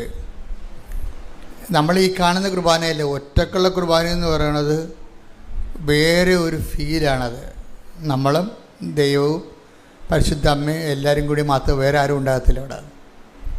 അപ്പം അവിടെ കുർബാനയുടെ ഓരോ വാക്കുകളും പിടിച്ച് ചൊല്ലി അതെല്ലാം ആദ്യം നമ്മൾ ആവഹിച്ചതിന് ശേഷം ആ സ്പെല്ലൗട്ട് ചെയ്ത് ഹൃദയത്തിൽ വിശ്വസിക്കുന്നത് അതരം കൊണ്ട് പ്രഖ്യാപിച്ച് രക്ഷ എന്നാകുന്ന ക്രിസ്തുവിനെ പ്രാപിച്ചങ്ങ് പോകും. അപ്പം അതിന് ചിലപ്പോൾ 2.5 മണിക്കൂറൊക്കെ എടുക്കും കുർബാന അർപ്പിക്കാൻ. സാഹിത്യ അക്കാദമി പഠിക്കുന്ന കാലത്ത് തൃശ്ശൂരിൽ ഞാൻ അപ്പത്തമ്പുരാനിലാണ് താമസിച്ചത്. അപ്പത്തമ്പുരാനിലെ കുർബാന എനിക്കൊരു ലോഡ്ജ് തന്നു ഗവൺമെൻറ് അവിടെ പഠിക്കാൻ, റിസർച്ചിന് വേണ്ടി. അപ്പം ഞാനത് കട്ടിലേൽ ബെഡെല്ലാം മാറ്റിയിട്ട് പുതിയൊരു തുണി വിരിച്ചിട്ട് ഞാൻ താഴെ മുട്ടയിൽ നിൽക്കും. എന്നിട്ട് ഓസ്തി മീഞ്ഞും എടുത്തിട്ട് അവിടെ നിന്നുകൊണ്ട് കുർബാന അർപ്പിക്കാൻ തുടങ്ങും. കുർബാന അടുപ്പിക്കുക ഇപ്പോൾ 8 മണിക്ക് തുടങ്ങുന്ന കുർബാന തീരുമ്പോൾ 9:30-10 മണിയാവും, ചിലപ്പോൾ 10 ആവും. ഇടയ്ക്കിടയ്ക്ക് പ്രാർത്ഥിച്ച് ഒറ്റക്കുള്ള കുർബാന ഒരു വല്ലാത്ത സംഭവമല്ലേ. നമുക്ക് ജനങ്ങളുമായിട്ട് അങ്ങനെ പറ്റത്തില്ല. ജനങ്ങൾക്ക് പല ജോലികളും കാര്യങ്ങളൊക്കെ ഉള്ളത് കാരണം അവർക്ക് ഓരോ ടൈമിന് ഓരോ സ്ഥലത്ത് എത്തിച്ചേരണം. എങ്കിലും നിങ്ങൾ കുർബാനയൊക്കെ നടത്തുമ്പോൾ നിങ്ങളുടെ മനസ്സെപ്പോഴും എന്തെല്ലാം വിഷയമുണ്ടെങ്കിലും മനസ്സ് എപ്പോഴും അൾത്താരെ ഉണ്ടാകാൻ വേണ്ടി പ്രത്യേകം ശ്രദ്ധിക്കണം. നമ്മുടെ അറിവിന് ആനുപാതികമായിട്ടായിരിക്കും അഭിഷേകം ഉണ്ടാകുന്നത്. അഭിഷേകം ഉണ്ടായില്ലെന്നുണ്ടെങ്കിൽ ചുമ്മാ ഇതൊരു ആവർത്തനം മാത്രമായിട്ട് നമുക്ക് ഡ്രൈനെസ് ഫീൽ ചെയ്യും. പല ആൾക്കാർക്ക് ശ്രദ്ധയില്ലാത്തത് കൊണ്ടാണ് ഈ കുർബാന വരേണ്ടതായിട്ട് തോന്നുന്നത്. ശ്രദ്ധ വന്നാൽ ദൈവസ്നേഹം വരും, വിശ്വാസം വരും, പ്രത്യാശ വരും. ദൈവസ്നേഹം എന്ന് പറയുന്നത് കുർബാനയിൽ ഉരുത്തിരിഞ്ഞ് വരുന്ന ദൈവസ്നേഹം ക്വാളിറ്റേറ്റീവ്ലി ഭയങ്കര വ്യത്യാസമുണ്ട്. കുർബാനയിൽ ഉരുത്തിരിഞ്ഞ് വരുന്ന ദൈവസ്നേഹത്തിന് ഇപ്പം ചില പാലിന് കൊഴുപ്പ് കൂടുമെന്ന് പറഞ്ഞ പോലെ തന്നെയാണ് കുർബാനയിൽ അർപ്പിച്ചിട്ട് ഉരുത്തിരിഞ്ഞ് വരുന്ന ഒരു ദൈവസ്നേഹത്തിന് വേറെ ഒരു ഫീലാണ് വരണത്. അപ്പം അതുകൊണ്ട് തന്നെ ഈ കുർബാനകൾ കൂടുമ്പോൾ അതൊരു ഭാഗ്യമായി കാണണം. കുർബാന പരമാവധി മിസ്സാകാതിരിക്കാൻ വേണ്ടി ശ്രദ്ധിക്കണം. കുർബാന മിസ്സാകുന്നതിന് 1000 കാര്യങ്ങൾ എപ്പോഴും നമുക്ക് മുമ്പിൽ പിശാച് പറഞ്ഞുകൊണ്ടിരിക്കും. ഞാൻ ഈ ദിവസങ്ങളൊരു സാക്ഷ്യം കേട്ട്, ആരുടെ സാക്ഷ്യമാണത്, അതായത് നല്ല സാക്ഷിയാണ്, ജെറോമി എന്നും പറഞ്ഞു ഒരു ചെറുപ്പക്കാരനാണ്, പയ്യൻസാണ്. പക്ഷേ അയാൾ ഒരു IT ഓഫീസറാണ്. ഇപ്പോൾ ജെറോമിയുടെ ഒരു സാക്ഷ്യം നിങ്ങൾ കേട്ട് കാണാം. ഇപ്പം തന്നെ 10-62,000 ആൾക്കാർ കണ്ടു കഴിഞ്ഞു. ജെറോമിയുടെ സാക്ഷ്യം എന്ന് പറയണത്, അയാൾ പറയണത്, എനിക്ക് കുർബാനയ്ക്ക് പോകാതിരിക്കുക ഉടമ്പടിയെക്കുറിച്ച് പുള്ളിക്കാരൻ കഴിഞ്ഞ ദിവസം നടന്ന സാക്ഷ്യമാണ്. ഈ കുർബാന ഉടമ്പടി എന്ന് പറയണത് അദ്ദേഹം അവസാനം എൻ്റെ കൺക്ലൂഷൻ പറയുന്നുണ്ട്, ട്രാക്കില്ലാത്തവർക്ക് ട്രാക്ക് കൊടുക്കുന്ന പ്രാർത്ഥനയാണെന്ന്. അത് ആദ്യമായിട്ട് ഞാൻ കേൾക്കണത്. ട്രാക്കിലല്ലാതെ ഓടുന്ന ആൾക്കാരില്ലേ, അവരെ ട്രാക്കിലാക്കുന്ന പ്രാർത്ഥനയാണ്. ഇപ്പം നമുക്കറിയാമല്ലോ, എല്ലായിടത്തും കിടന്ന് ഓടിയാൽ നമുക്ക് സമ്മാനം കിട്ടത്തില്ലല്ലോ. ട്രാക്കിൽ തെറ്റിച്ചാലും നമുക്ക് സമ്മാനം കിട്ടത്തില്ല. അപ്പം ട്രാക്ക് ഇല്ലാതെ ഓടുന്നവരെ ട്രാക്കിലാക്കുന്ന പ്രാർത്ഥനയാണ് ഉടമ്പടി എന്ന്. അതാണ് അദ്ദേഹത്തിൻ്റെ, അങ്ങനെ തന്നെ ഞങ്ങൾ ഹെഡിങ് ഇട്ടിരിക്കണം അതിനും. അത് അദ്ദേഹം പറയാൻ കാരണം, അദ്ദേഹം ഈ ജീവിതത്തെ അദ്ദേഹം ഉടമ്പടി ദൈവാനുഭവം ഉണ്ടായിക്കഴിയുമ്പോൾ ഗതകാല ജീവിതത്തെ പുള്ളി ഇവാലുവേറ്റ് ചെയ്യും. ഭയങ്കര രസമാണ്. ഒരു 10-24 വയസ്സേ കാണത്തുള്ളൂ, പക്ഷേ ഒരു നല്ല പൊക്കമുള്ള നല്ല സ്മാർട്ടായിട്ടുള്ള ഒരാളാണ് പുള്ളി. ആ വിഷയം പറയണത്, പുള്ളിക്കൊരു ദൈവാനുഭവം ടച്ച് ചെയ്ത് കഴിഞ്ഞപ്പോൾ, ജീവിതത്തിൽ ദൈവം തൊട്ട് കഴിഞ്ഞപ്പോൾ പുള്ളി കഴിഞ്ഞ കാലത്തെ ഇവാലുവേറ്റ് ചെയ്യാൻ തുടങ്ങി, പഴയ കാലത്തെ. പഴയ കാലത്തെക്കുറിച്ച് പുള്ളി പറഞ്ഞതിലാണ്. അല്ലാതെ പുള്ളിയുടെ ഒരു പ്രസ്താവന എന്താണ്, ഉടമ്പടി ട്രാക്കിൽ നിന്ന് പുറത്തു പോയ ആൾക്കാർ അത് അങ്ങനെ അനുഭവമാണ് അങ്ങനെ പറയണത്. അത് പറയാൻ കാര്യം അദ്ദേഹം പറഞ്ഞത്, ഞാൻ റിലേ ചെയ്തിരുന്ന മുഴുവൻ മെരിറ്റിലാണ്. വെച്ചാൽ മെരിറ്റിലെന്ന് വെച്ച് കഴിഞ്ഞാൽ അദ്ദേഹത്തിന് നല്ല ഇൻ്റലിജൻ്റ് ആയിട്ടുള്ള ആളാണ്. അയാളുടെ പ്രൊഫഷന് പറ്റുന്ന രീതിയിലുള്ള സർട്ടിഫിക്കറ്റ് ഉണ്ട്. അയാൾക്ക് നല്ല വോയിസ് കമാൻഡും ലാംഗ്വേജ് കമാൻഡുണ്ട്. ഇപ്പോൾ എവിടെ പോയാൽ അയാളെ തൊട്ടുമുത്തിക്കൊണ്ടൊക്കെ ജോലി കിട്ടും. അതാണ് അയാളുടെ മെരിറ്റെന്ന് പറയണത്. അപ്പം മെരിറ്റിലിങ്ങനെ ആശ്രയിച്ചുകൊണ്ട് ജീവിക്കുന്ന കാരണം പ്രാർത്ഥനയ്ക്ക് അവിടെ വലിയ ഇപ്പോൾ നല്ല മെരിറ്റുള്ള ആൾക്കാർക്ക് അവർ തന്നെത്താൻ ചിന്തിക്കും, ഞാനിവിടം വരെ എത്തിയത് എൻ്റെ കഴിവ് കൊണ്ടാണ്, എൻ്റെ ബുദ്ധി കൊണ്ടാണ്, എൻ്റെ പരിശ്രമം കൊണ്ടാണെന്നൊക്കെ പറയും.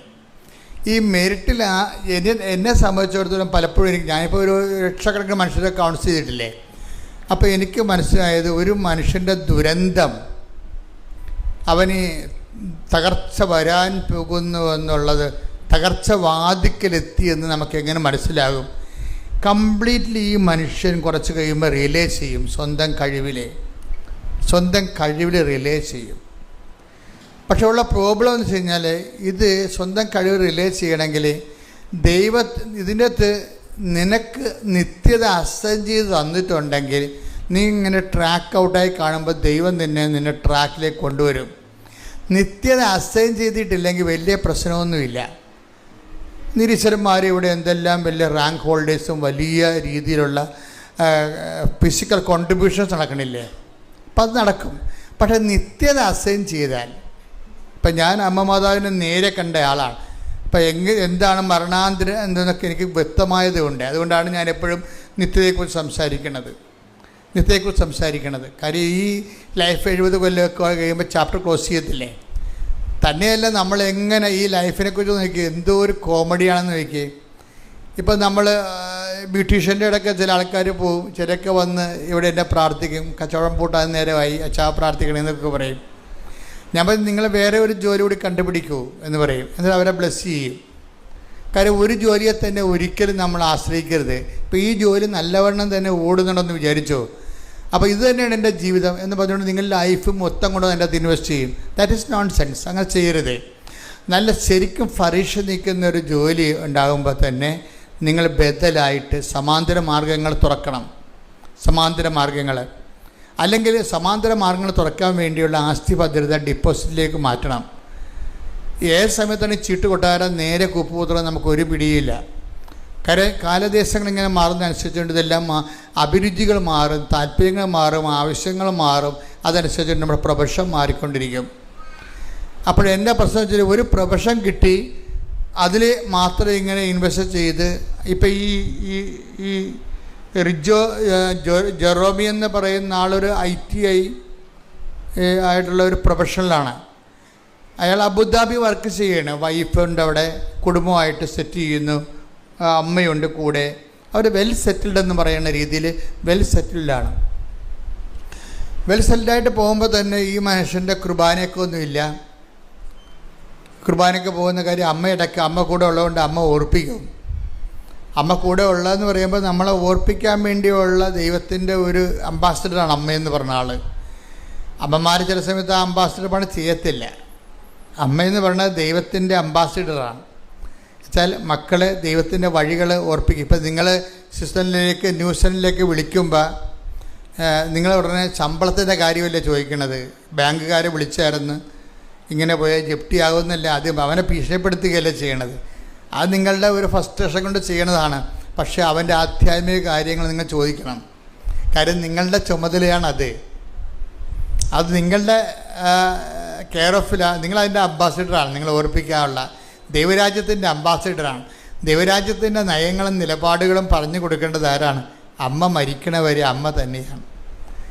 അമ്മ മരിച്ചു കഴിഞ്ഞാൽ പിന്നെ ഭാര്യയുടെ ചുമതലയാണ് ദൈവകാര്യങ്ങൾ പറഞ്ഞു കൊടുക്കുക എന്നുള്ളത്. കാര്യം മറ്റുള്ളവരെക്കാൾ ജെൻസിനേക്കാൾ കൂടുതൽ വിശ്വാസമുള്ള ആർക്കാണ്? ലേഡീസിനാണ്, അല്ലേ? അത് കൃത്യമായ പ്രകൃതിപരമായിട്ട് അങ്ങനെയാണ്. 12 ശിഷ്യന്മാർ കർത്താവിനുണ്ടെങ്കിലും കർത്താവ് കുരിശിൽ മരിക്കുന്ന സമയത്ത് ഒരു പുരുഷനും 4 സ്ത്രീയുമല്ലേ നിൽക്കണത്, അല്ലേ? അപ്പോൾ അതിൻ്റെ അർത്ഥം അതാണ് പ്രൊപ്പോർഷൻ. 1:4 പ്രൊപ്പോർഷൻ. 12 ശിഷ്യന്മാർ കർത്താവിനുണ്ടെങ്കിലും കുരിശിൻ്റെ ചുവട്ടിൽ നിൽക്കുന്നത് ആരാണ്? ഒരു പുരുഷനും 4 സ്ത്രീകളും. പ്രാർത്ഥനാ പാടുകളിലും ആ റേഷ്യോ ആണ് ഉണ്ടാകുന്നത് എപ്പോഴും. ഒരു 10 പുരുഷന്മാർക്ക് 40 സ്ത്രീകളുണ്ടാകും. കാര്യത്തെ പെട്ടെന്ന് വിശ്വസിക്കാൻ കർത്താവ് നിങ്ങൾക്കാണ് പ്രകൃതി തന്നിരിക്കുന്നത്. പ്രകൃതിപരമായി ദൈവം നല്ല ജനിതകമായ ഒരു സവിശേഷതയാണ്. നിങ്ങൾക്ക് പെട്ടെന്ന് വിശ്വസിക്കാൻ കഴിയും. ആണുങ്ങളെ ചില സമയത്ത് ആവശ്യമില്ലാത്ത സ്ഥലത്ത് കയറി ഈ മെരിറ്റ് ഉപയോഗിക്കും. ഈ ജെറോബി എന്ന് പറഞ്ഞ ആൾ പറഞ്ഞത് ഞാൻ മെരിറ്റിലാണ് ജീവിച്ചതെന്ന്. എന്താ കാര്യം? മെരിറ്റ് എന്ന് പറഞ്ഞാൽ എന്താണ്? എൻ്റെ കഴിവ്, എൻ്റെ ബുദ്ധി, എൻ്റെ പരിശ്രമം, ഹാർഡ് വർക്ക്, എൻ്റെ ഉറക്കം നിപ്പ്, അതുകൊണ്ടാണ് ഞാൻ ജീവിതത്തിൽ വിജയിച്ചത്. പിന്നെ ദൈവത്തിന് അവിടെ ഓപ്ഷൻസോ പ്രൊവിഷൻസോ ഇല്ല. അതുകൊണ്ട് ഞാൻ എന്തിന് പള്ളിയിൽ പോകണം? അമ്മ എന്നോട് പറയും, എടാ ഇത് ഞായറാഴ്ചയാണ് അബുദാബി പള്ളിയുണ്ടല്ലോ, അപ്പോൾ പോകണമെന്ന് പറയുമ്പോൾ ഉടനെ ഇയാളൊരു മുട്ടായിത്തി പറയും, എന്താ കൊച്ചിന് പാടില്ലല്ല എന്ന് പറയും. ഓക്കെ, അപ്പം അയാൾ പറയുന്നുണ്ട്, അത് ഞാൻ അമ്മയെ പറ്റിക്കാൻ വേണ്ടി പറയണതാണ്, എനിക്കിഷ്ടമില്ലാഞ്ഞിട്ടാണ് ഞാൻ പോകാഞ്ഞതെന്ന്. ഞാൻ അമ്മയെ പറ്റിക്കാൻ വേണ്ടി പറയണതാണ് എന്ന് ഓരോ ദിവസവും ഓരോ മുട്ടായിത്തി പറയും. കൃപ നഷ്ടപ്പെട്ട് കഴിഞ്ഞാൽ നമ്മൾ ദൈവത്തിന് മുടന്തൻ ന്യായങ്ങളുടെ എണ്ണം കൂടും. പ്രാർത്ഥന മാറ്റിവെക്കാനും അങ്ങനെ തന്നെ നിങ്ങൾക്ക് ഓരോ ന്യായങ്ങൾ കണ്ടുപിടിക്കും. നമ്മളിന്ന് പള്ളിയിൽ പോയതാണല്ല, ഇന്ന് പെരുന്നാളായിരുന്നല്ല, അവിടെ കൊന്ത ഉണ്ടായിരുന്നില്ല, അതുകൊണ്ട് കൊന്ത ചെല്ലണമെന്ന് പറയും. അവിടെ കൊന്ത ഉണ്ടായിരുന്നത് ശരിയാണ്, പക്ഷേ നീ കൊന്തൊക്കെ കൂടിയോ? അല്ല, കൂടിയിട്ടില്ല. അവിടെ പോയി ഇരിപ്പുണ്ടായിരുന്നു, ആ കൊന്തയിൽ നീ പങ്കെടുത്തോ? ആ സമയത്ത് നീ വേറെ പല വിചാരം കൊണ്ടിരിക്കുകയായിരിക്കും. അവിടെ പോയി ആ പ്രദേശത്ത് പള്ളിയിൽ പെരുന്നാളിനെ കൊന്തയിലുന്ന സമയത്ത് ആ പ്രദേശത്തുണ്ടായിരുന്നു എന്നുള്ളതിൻ്റെ ഒരു വകുപ്പിൽ കുടുംബപ്രാർത്ഥന മുടക്കുകയാണ് നീ. മനസ്സിലായില്ലേ? ഇപ്പം ഈ റിലേഷൻസ് നിങ്ങൾ നോക്കണം ശരിക്കും. ഇപ്പം ഇങ്ങനെ പതുക്കെ വിട്ടു പോവുകയാണ് ദൈവത്തിലേക്ക്.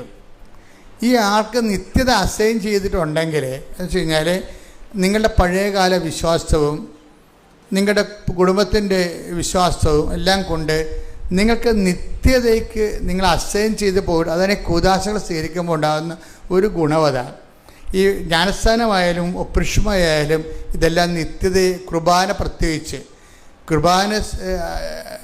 പ്രത്യേകിച്ച് നിത്യതയുമായിട്ട് ബന്ധപ്പെട്ടാണ് ഈ കൂദാശകൾ 3 കിടക്കുന്നത്.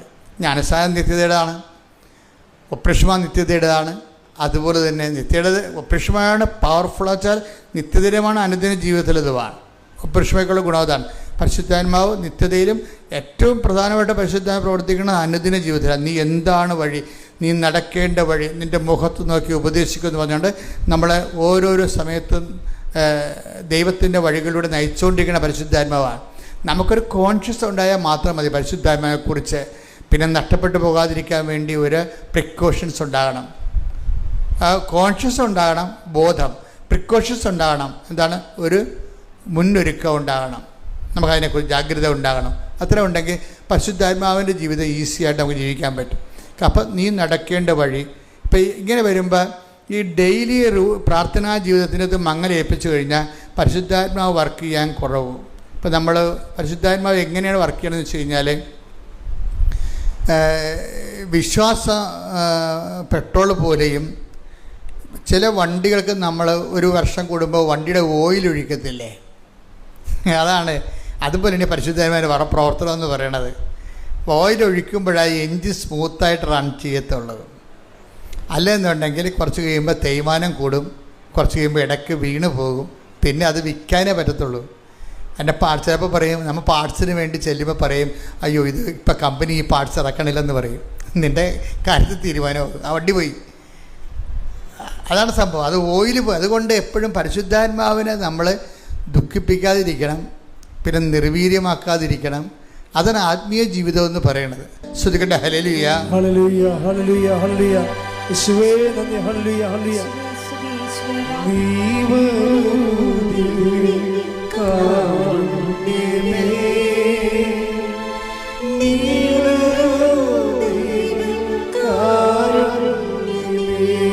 എല്ലാവരും ദൈവം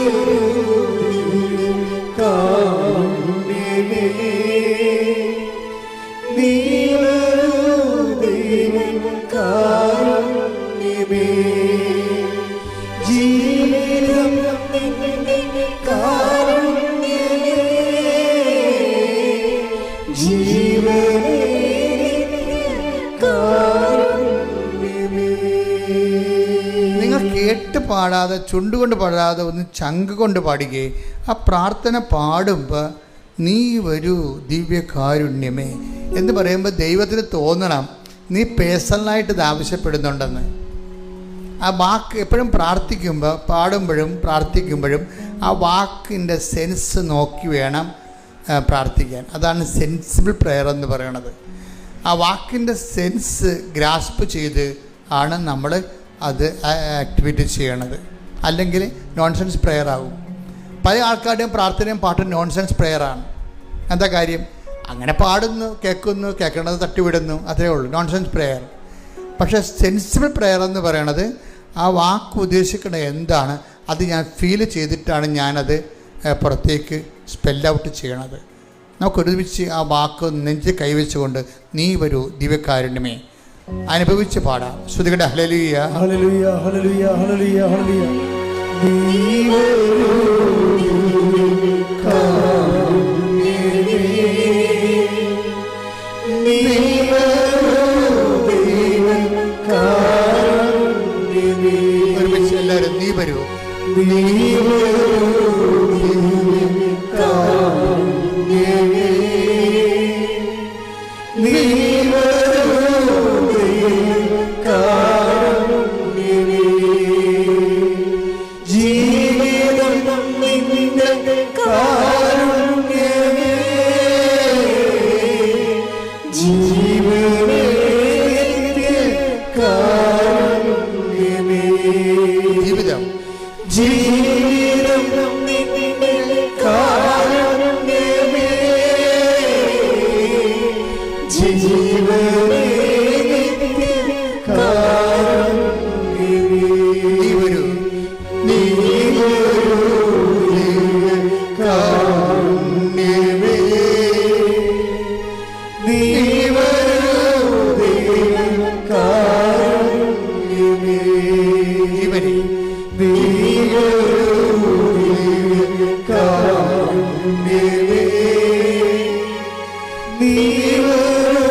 കണ്ണുകൾ അടച്ചുകൊണ്ട് ഏകാഗ്രതയോടെ നീ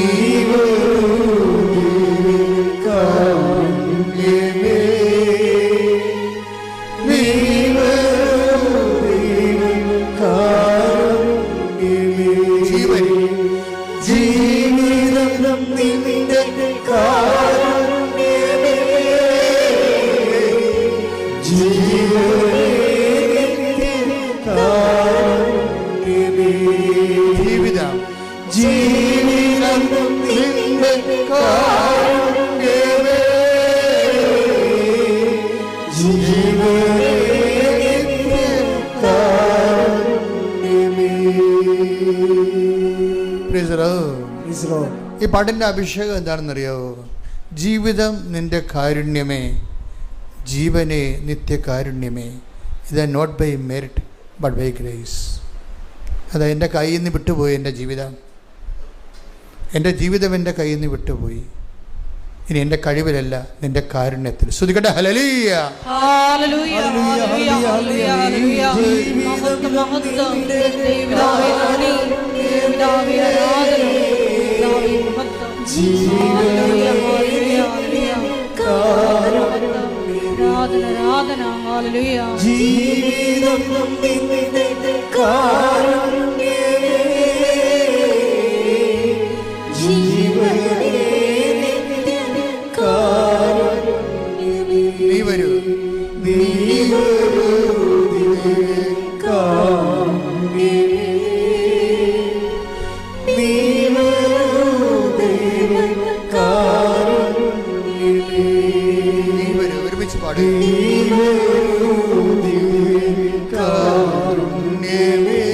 കണ്ണുകൾ അടച്ചുകൊണ്ട് നീ വരൂ ദിവ്യകാരുണ്യമേ.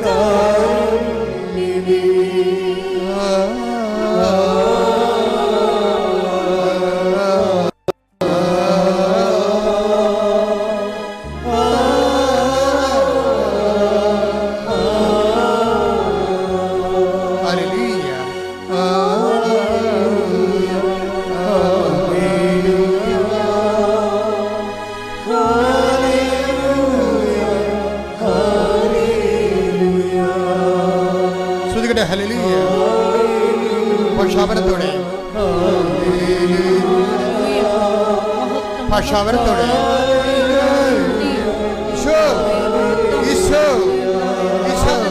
അടിപ്പഴ പോലെ കർത്താവേ, വൈദാഘാതം പോലെ കർത്താവേ, ദൈവികമായ ശക്തി എല്ലാ മക്കളിലേക്ക് അഭിഷേകം ചെയ്യണമേ, എല്ലാ മക്കളിലേക്ക് അഭിഷേകം ചെയ്യണമേ.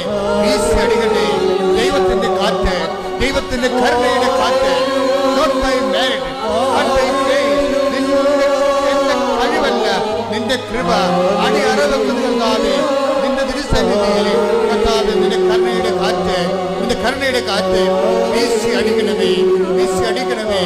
തകർന്നു പോയവര്, ജീവിതം കൈവിട്ടു പോയവര് കർത്താവേ ഏറ്റെടുക്കണമെന്ന് പ്രാർത്ഥിക്കുന്നു, ഏറ്റെടുക്കണം പ്രാർത്ഥിക്കുന്നു. ഈശോയെ, ദൈവത്തിന്റെ ശക്തി നിങ്ങളിലേക്ക് ആവശ്യിക്കട്ടെ. കന്യാമറിയത്തിന്റെ, പരിശുദ്ധ അമ്മയുടെ, എല്ലാ മലക്കുമാരുടെ, രക്തസാക്ഷികളുടെ എല്ലാ മധ്യസ്ഥ പ്രാർത്ഥനയോടുകൂടി ദൈവകരുണയ്ക്ക് നിന്നെ പരമേൽപ്പിക്കുന്നു. ശ്രദ്ധിക്കട്ടെ.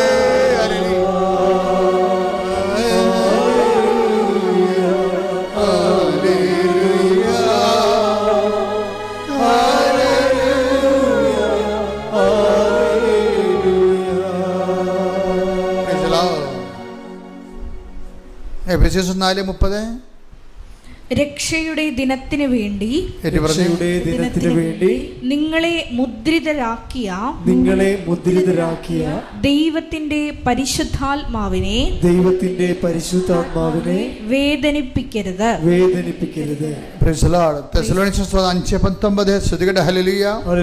ആത്മാവിനെ നിങ്ങൾ നിർവീര്യമാക്കരുത്.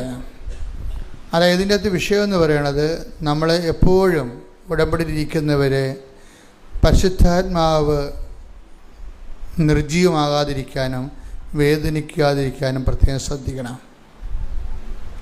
കഴിഞ്ഞ ദിവസങ്ങളൊരു ആൾ എന്നോട് ഒരു കേസ് കൊടുക്കുന്നതിനെക്കുറിച്ച് സംസാരിച്ചു. അപ്പോൾ അദ്ദേഹം കേസ് കൊടുക്കാൻ ഉദ്ദേശിക്കുന്ന ആളിനെ കൂടുതൽ കോടതി ചാർജിങ് വരണമെങ്കിൽ വക്കീൽ പറഞ്ഞിരിക്കുന്നത് ഇന്ന വകുപ്പുകൾ കൂടി കൂട്ടിച്ചേർക്കണമെന്ന് പറഞ്ഞു. അപ്പോൾ എന്നോട് ചോദിച്ചു, ഈ വകുപ്പുകൾ കൂട്ടിച്ചേർക്കാമെന്ന് ഞാൻ ചോദിച്ചു. ഞാൻ പറഞ്ഞു, ഈ വകുപ്പ് സത്യമാണോ? അപ്പം സത്യമല്ല, ആളെ നമ്മളെ കുരുക്കണമെങ്കിൽ അതേ പറ്റത്തുള്ളൂ. ഞാൻ പറഞ്ഞു, പരിശുദ്ധാത്മാവ് പ്രവർത്തിക്കത്തില്ല. എന്താ കാര്യം? അസത്യത്തിൻ്റെ ആത്മാവ്. പരിശുദ്ധാത്മാവിനെ വിളിക്കണത് എന്താണ്?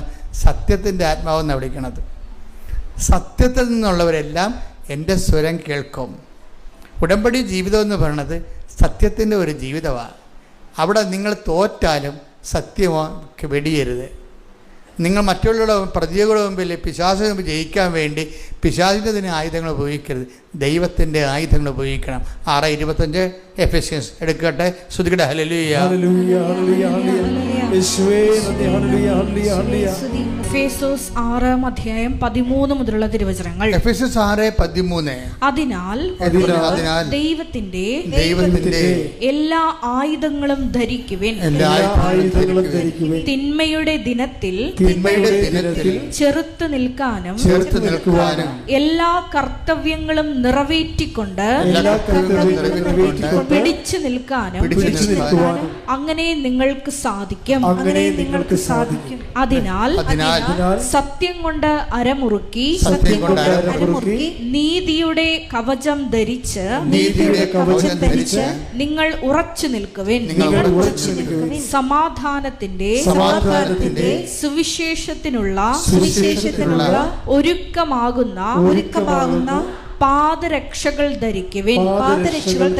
സർവോപരി ദുഷ്ടന്റെ ജ്വലിക്കുന്ന കൂരമ്പുകളെ കെടുത്തുന്നതിന് നിങ്ങളെ ശക്തരാക്കുന്ന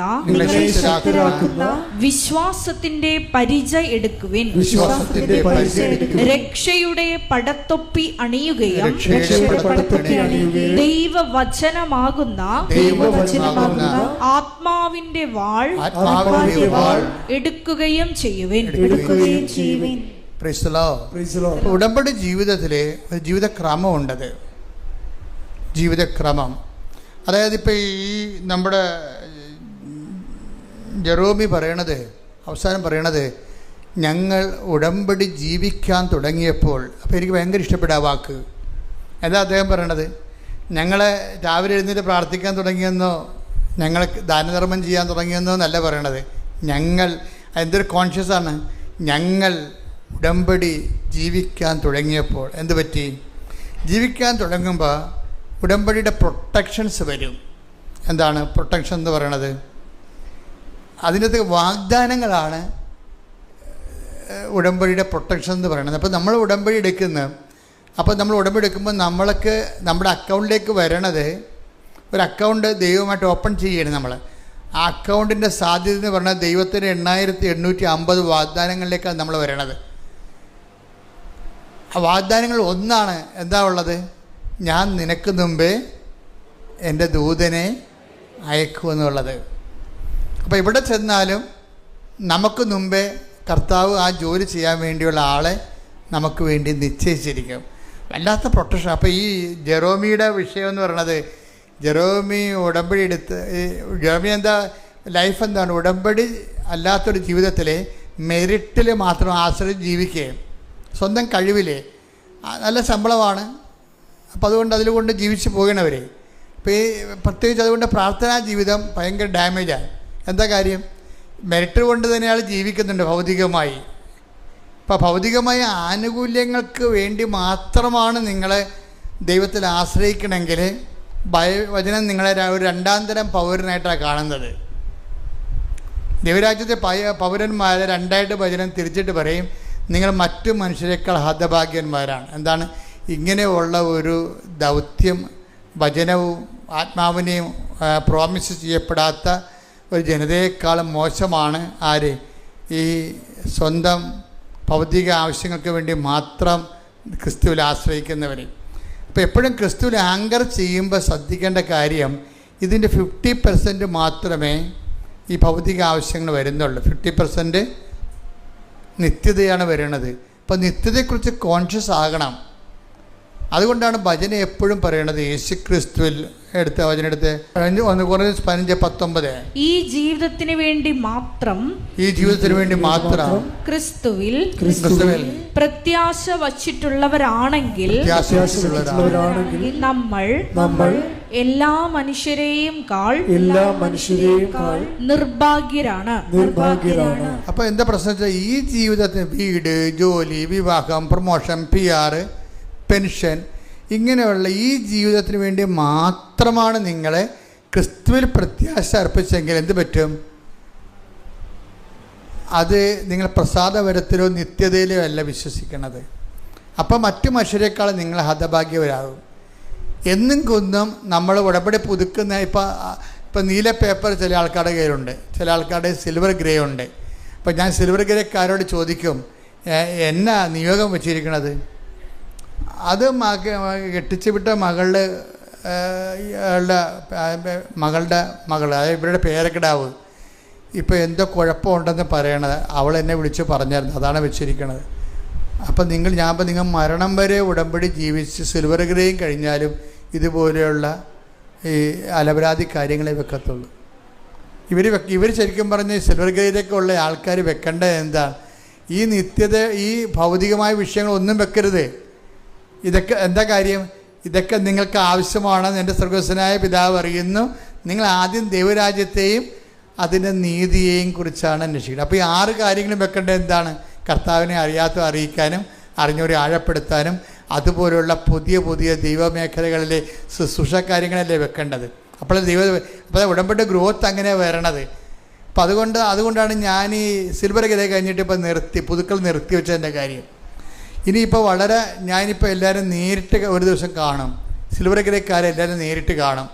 എന്നിട്ട് അവരുടെ എല്ലാം എടുപ്പിക്കും. ഞാൻ അവരുടെ നിയോഗങ്ങൾ എന്തൊക്കെയാണെന്ന് എടുപ്പിച്ചിട്ട് അവർക്ക് പ്രത്യേക ധ്യാനം നടത്തി. അതിനാണ് മരിയൻ അഗ്നി അഭിഷേക ധ്യാനം എന്ന് പറഞ്ഞൊരു ധ്യാനം വരുന്നുണ്ട്. താമസമുള്ള ധ്യാനമാണ്. അപ്പോൾ അവരെ കറക്റ്റ് ചെയ്തിട്ട് അവർക്ക് കറക്റ്റ് പരിശുദ്ധാത്മാവിനെ അഭിഷേകം ചെയ്തിട്ട് അവർ ഇനിയുള്ള കാലങ്ങളിൽ ഇതിൻ്റെ ആത്മീയത എന്ന് പറയുന്നത് ഇനി നമ്മുടെ ഇല്ലായ്മയും ഓർത്തുകൊണ്ടും ഞാൻ പ്രശംസിക്കുമെന്ന് പറയുന്ന ഒരു ആധ്യാത്മികത. അതാണ് ബൈബിളിൻ്റെ ആത്മീയത എന്ന് പറയുന്നത്. Take the bread of God. ശ്രുതിക്കട്ടെ ഹല്ലേലൂയ. 2 Corinthians 12:9 ക്രിസ്തുവിന്റെ ശക്തി എന്റെ മേൽ ആവസിക്കേണ്ടതിന് ഞാൻ പൂർവാധികം സന്തോഷത്തോടെ എന്റെ ബലഹീനതയെ കുറിച്ച് പ്രശംസിക്കും.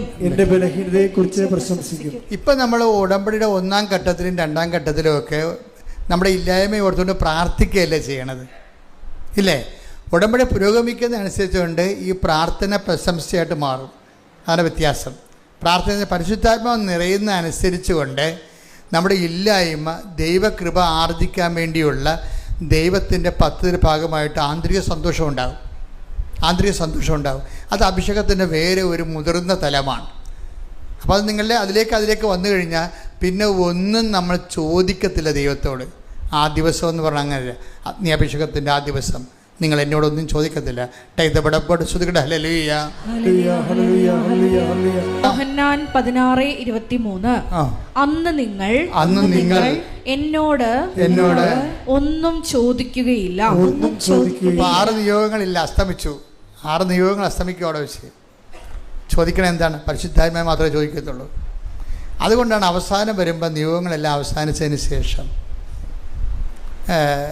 ഈശോ പരിശുദ്ധാത്മാവിനെ അപ്പോസ്തലന്മാർക്ക് കൊടുക്കണതിൻ്റെ കാര്യം അവിടെ വെച്ച് വരുമ്പോൾ പരിശുദ്ധാത്മാവ് ഈ വെള്ളം കുടിക്കണം, ഇനിയും ദാഹിക്കും. നിയോഗം തന്നെ പ്രാർത്ഥിച്ചിരുന്ന് അത് നേടി പിന്നെ നിയോഗം വെച്ച് അത് നേടി അത് നിയോഗം വെച്ച് പിന്നെ നേടിയിരിക്കുമ്പോൾ ഈ വെള്ളം കുടിക്കണം, ഇനിയും ദാഹിക്കും. പിന്നെ നിയോഗങ്ങൾ കൊണ്ട് പൊറുതിമുട്ടി ചാകണ വരെ നിയോഗങ്ങളാവും. എന്താ കാര്യം?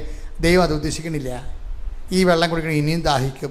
ഞാൻ തരുന്ന വെള്ളം കുടിക്കുന്നവർക്ക് take the bread of God. ശ്രുതിക്കട്ടെ ഹല്ലേലൂയ. യോഹന്നാൻ 4:13-14 തിരുവചനങ്ങൾ. യോഹന്നാൻ 4:13-14 യേശു പറഞ്ഞു, ഈ വെള്ളം കുടിക്കുന്ന ഏവനും വീണ്ടും ദാഹിക്കും.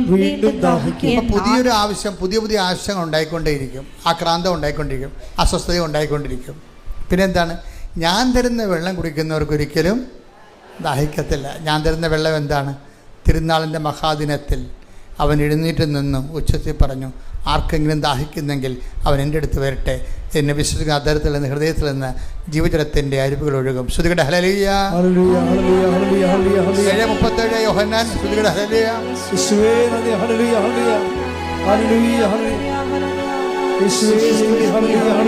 യോഹന്നാൻ 7:37 തിരുനാളിന്റെ അവസാനത്തെ മഹാദിനത്തിൽ യേശു എഴുന്നേറ്റ് നിന്ന് ശബ്ദമുയർത്തി പറഞ്ഞു,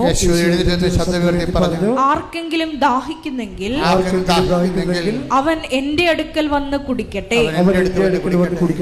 എന്നിൽ വിശ്വസിക്കുന്നവന്റെ ഹൃദയത്തിൽ വിശുദ്ധ ലിഖിതം പ്രസ്താവിക്കുന്നത് പോലെ ജീവജലത്തിന്റെ അരുവികൾ ഒഴുകും. എന്താണ് ജീവജലത്തിന്റെ അരുവിയും? താഴെ പറയുന്നുണ്ട്, തന്നിൽ വിശ്വസിക്കാതിരുന്നവര് സ്വീകരിക്കാതിരിക്കുന്ന പരിശുദ്ധാത്മാവിനെ കുറിച്ചാണ് അവനത് പറഞ്ഞത്. എന്ന് പറഞ്ഞ് തന്നിൽ വിശ്വസിക്കാനിരുന്നവര് സ്വീകരിക്കാനിരിക്കുന്ന പരിശുദ്ധാത്മാവിനെ കുറിച്ചാണ് അവനത് പറഞ്ഞത്. ഹല്ലേലൂയ.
പരമദിവ്യകാരുണ്യത്തിന് നേരവും ആരാധനയും സ്തുതിയും പുകഴ്ചയും ഉണ്ടായിരിക്കട്ടെ. അപ്പോൾ ധ്യാനം അതിൻ്റെ വഴിക്ക് പോയിക്കൊണ്ടിരിക്കുകയാണ്. പരിശുദ്ധാത്മാവ് നമുക്ക് വെളിപാട് നൽകി നമ്മൾ നയിച്ചുകൊണ്ടിരിക്കുകയാണ്. ഈ ധ്യാനം നിങ്ങൾ വീണ്ടും കൂടണം.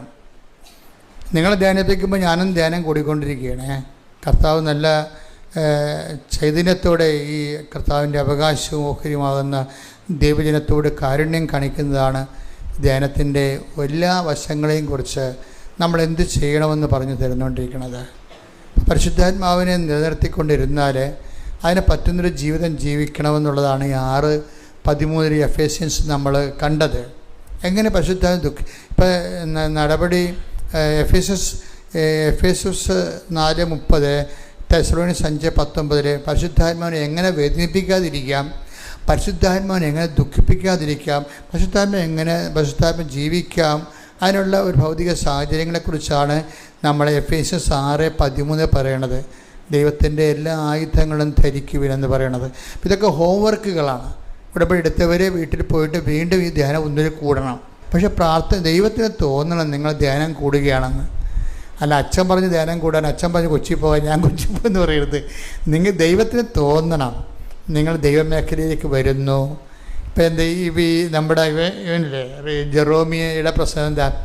ജെറോമി ഇങ്ങനെ മെറിറ്റിൽ മാത്രം സ്വന്തം കഴിവ്, സ്വന്തം വിദ്യാഭ്യാസം, സ്വന്തം സർട്ടിഫിക്കറ്റ്, സ്വന്തം പ്രൊമോഷൻ, അങ്ങനെ നല്ല പ്രൊഫൈൽ പെട്ടെന്ന് കൊച്ചു കാലം കൊണ്ട് തന്നെ വലിയ പ്രൊഫൈൽ ഉണ്ടാക്കിയ ആളാണ്. അപ്പോൾ അയാൾ അതുകൊണ്ട് അയാൾക്ക് കുടുംബ പ്രാർത്ഥനയും പള്ളിക്ക് പോക്കും ഒക്കെ കുറഞ്ഞ് വന്ന് എന്താ മെറിറ്റിലാണ് അദ്ദേഹം ജീവിക്കണത്. മെറിറ്റിൽ ജീവിച്ചവളുടെ പ്രശ്നം എന്ന് വെച്ച് കഴിഞ്ഞാൽ പ്രൊട്ടക്ഷൻ ഉണ്ടാകത്തില്ല. അതുകൊണ്ടാണ് ദൈവം ഒരു ഓപ്ഷൻ വെച്ചിരിക്കുന്നത്. എന്താണ്? Not by merit but by grace. അതെപ്പോഴും ഓർത്തേക്കണം. മെറിറ്റിൽ മാത്രം നമ്മൾ ആശ്രയിച്ചാൽ നമുക്ക് സംരക്ഷണം പോകും. പക്ഷെ നമ്മൾ ഗ്രേസിലും ആശ്രയിക്കണമെന്നുണ്ടെങ്കിൽ ഇപ്പോൾ ഇയാൾക്ക് എന്താ സംഭവിച്ചെന്നറിയാവോ? ഇയാൾ മെറിറ്റിൽ മാത്രം ആശ്രയിച്ചു. ജെറോമിക്ക് എന്ത് പറ്റി? പെട്ടെന്ന് സോഫ്റ്റ്വെയർ എല്ലാം ചേഞ്ച് ആയി. സോഫ്റ്റ്വെയർ എൻജിനീയറാണ്. നിങ്ങൾക്കറിയില്ല, ഇപ്പം നമ്മൾ മൈക്രോസോഫ്റ്റിൻ്റെ ഓരോ പഴയ സംഭവമല്ലല്ലോ ഇപ്പോൾ എടുക്കണേ. ഇപ്പോൾ AI വന്നപ്പോൾ കമ്പ്യൂട്ടർകാരുടെ എല്ലാവരുടെയും പണി പോയി. പലരുടെയും ഒരു 50% ആൾക്കാരുടെ പണി പോയി. അതാണ് ഇപ്പോൾ ആൾക്കാർ ഈ ഡിജിറ്റലി AI പഠിക്കാൻ പോണത്. ആർട്ടിഫിഷ്യൽ ഇൻ്റലിജൻസ് വന്നപ്പോൾ കമ്പ്യൂട്ടറിൻ്റെ പല ആൾക്കാരുടെയും പണി പോയി. ഏറ്റവും പണി കിട്ടിയ, ഏറ്റവും പ്രയാസം അനുഭവിച്ച IT മേഖലയിലാണ്. അങ്ങനെ ഈ ഇപ്പോഴത്തെ പുതിയ സംവിധാനത്തിൽ പണി പോയ ആളാണ് ഇങ്ങേര്, നമ്മുടെ ജെറോമി എന്ന് പറഞ്ഞ ആൾ. അങ്ങേര് പണി പോയി എന്ന് വെച്ചാൽ പെട്ടെന്ന് ഷിഫ്റ്റൊക്കെ ഈ കുറേ ആൾക്കാർക്ക് കുറച്ച് ആൾക്കാരെ പിരിച്ചുവിടലായി. അതുപോലെ തന്നെ ജോലി ചെയ്തുകൊണ്ടിരിക്കുന്ന ജോലി ചേഞ്ച് ചെയ്ത് കൊടുത്തു. എന്താണ്? അവരുടെ അയാൾ ചെയ്തുകൊണ്ടിരിക്കുന്ന ജോലി, അയാൾ ഒരാഴ്ച കൊണ്ട് ചെയ്യണ ജോലി 1 മണിക്കൂർ കൊണ്ട് ചെയ്യാൻ പുതിയ തലമുറ കയറി വന്നു. അതാണ്. അപ്പം ത്രട്ടിങ് ആയില്ലേ? അയാൾ ഒരാഴ്ച കൊണ്ട് ചെയ്തുകൊണ്ടിരുന്ന ജോലി 1 മണിക്കൂർ കൊണ്ട് ചെയ്യാൻ വേണ്ടി AIയുടെ പുതിയ ആൾക്കാർ കയറി വന്നു. അപ്പോൾ ഇയാൾക്ക് ആക്രിപ്പണിയായി അതിൻ്റെ അകത്ത്. അപ്പോൾ പഴയ സെറ്റപ്പെല്ലാം പോയി. പണ്ട് വൈറ്റ് കോളറൊക്കെ ഇട്ട് നല്ല ശമ്പളമൊക്കെ മേടിച്ച് കഴിയുമ്പോൾ കമ്പനിക്ക് വേണമെന്നില്ല, വേണേ നിൽക്കുക അല്ലേ അപ്പോൾ എന്ന് പറയുന്നത് കോൺട്രാക്റ്റല്ലേ എല്ലാം. തട്ടെന്ന് പറഞ്ഞാൽ ഇതുപോലെ വല്ലാത്ത തട്ട് കിട്ടി. അതുകൊണ്ടാണ് എപ്പോഴും നിങ്ങൾ പറയണത്, എപ്പോഴും നമ്മൾ മെറിറ്റിൽ പോകാൻ പറ്റത്തില്ല. നമ്മൾ ഉടമ്പടിയിലായിരിക്കുന്നതിൻ്റെ ഒരു ഇൻഷുറൻസ് നമ്മൾ എടുക്കുകയാണ്. എങ്ങാനും തട്ടുകേട് വന്നാൽ തന്നെ നമ്മളെ താങ്ങാൻ കർത്താവിൻ്റെ കൈകളുണ്ടാവും. കൈയടിച്ച് സ്തുതികൾ. ഹല്ലേലൂയ, ഹല്ലേലൂയ, ഹല്ലേലൂയ, ഹല്ലേലൂയ, ഹല്ലേലൂയ. മഹത്വം, മഹത്വം, ആരാധന, ആരാധന. ഹല്ലേലൂയ, ഹല്ലേലൂയ. അത് കർത്താവിൻ്റെ ഒരു വാഗ്ദാനങ്ങളിലാണ് പോണത്. കാര്യം നിനക്ക് ലോകത്തിൽ സഞ്ചരിക്കുമ്പോൾ എന്തെങ്കിലും തട്ടുകേടുണ്ടായാലും കമ്പനിയുടെ നിയമങ്ങൾ മാറാം, ലോകത്തിൻ്റെ എൻജിനീയറിങ് ഇപ്പോഴുള്ള കറണ്ടായിട്ടുള്ള ടെക്നിക്സൊക്കെ എല്ലാം മാറാം, ടെക്നോളജി ചേഞ്ച് ചെയ്യാം. അപ്പോൾ കമ്പനി നിന്നെ പുറത്താക്കും. പക്ഷേ ഒരു അഷ്വറൻസ് നമുക്കുണ്ട്. എന്താണ്?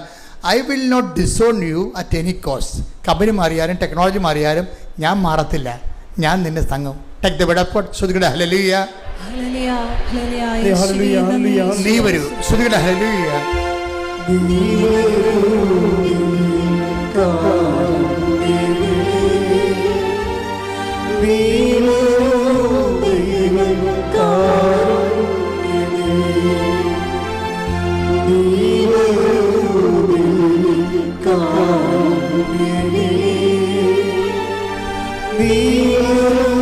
ദൈവം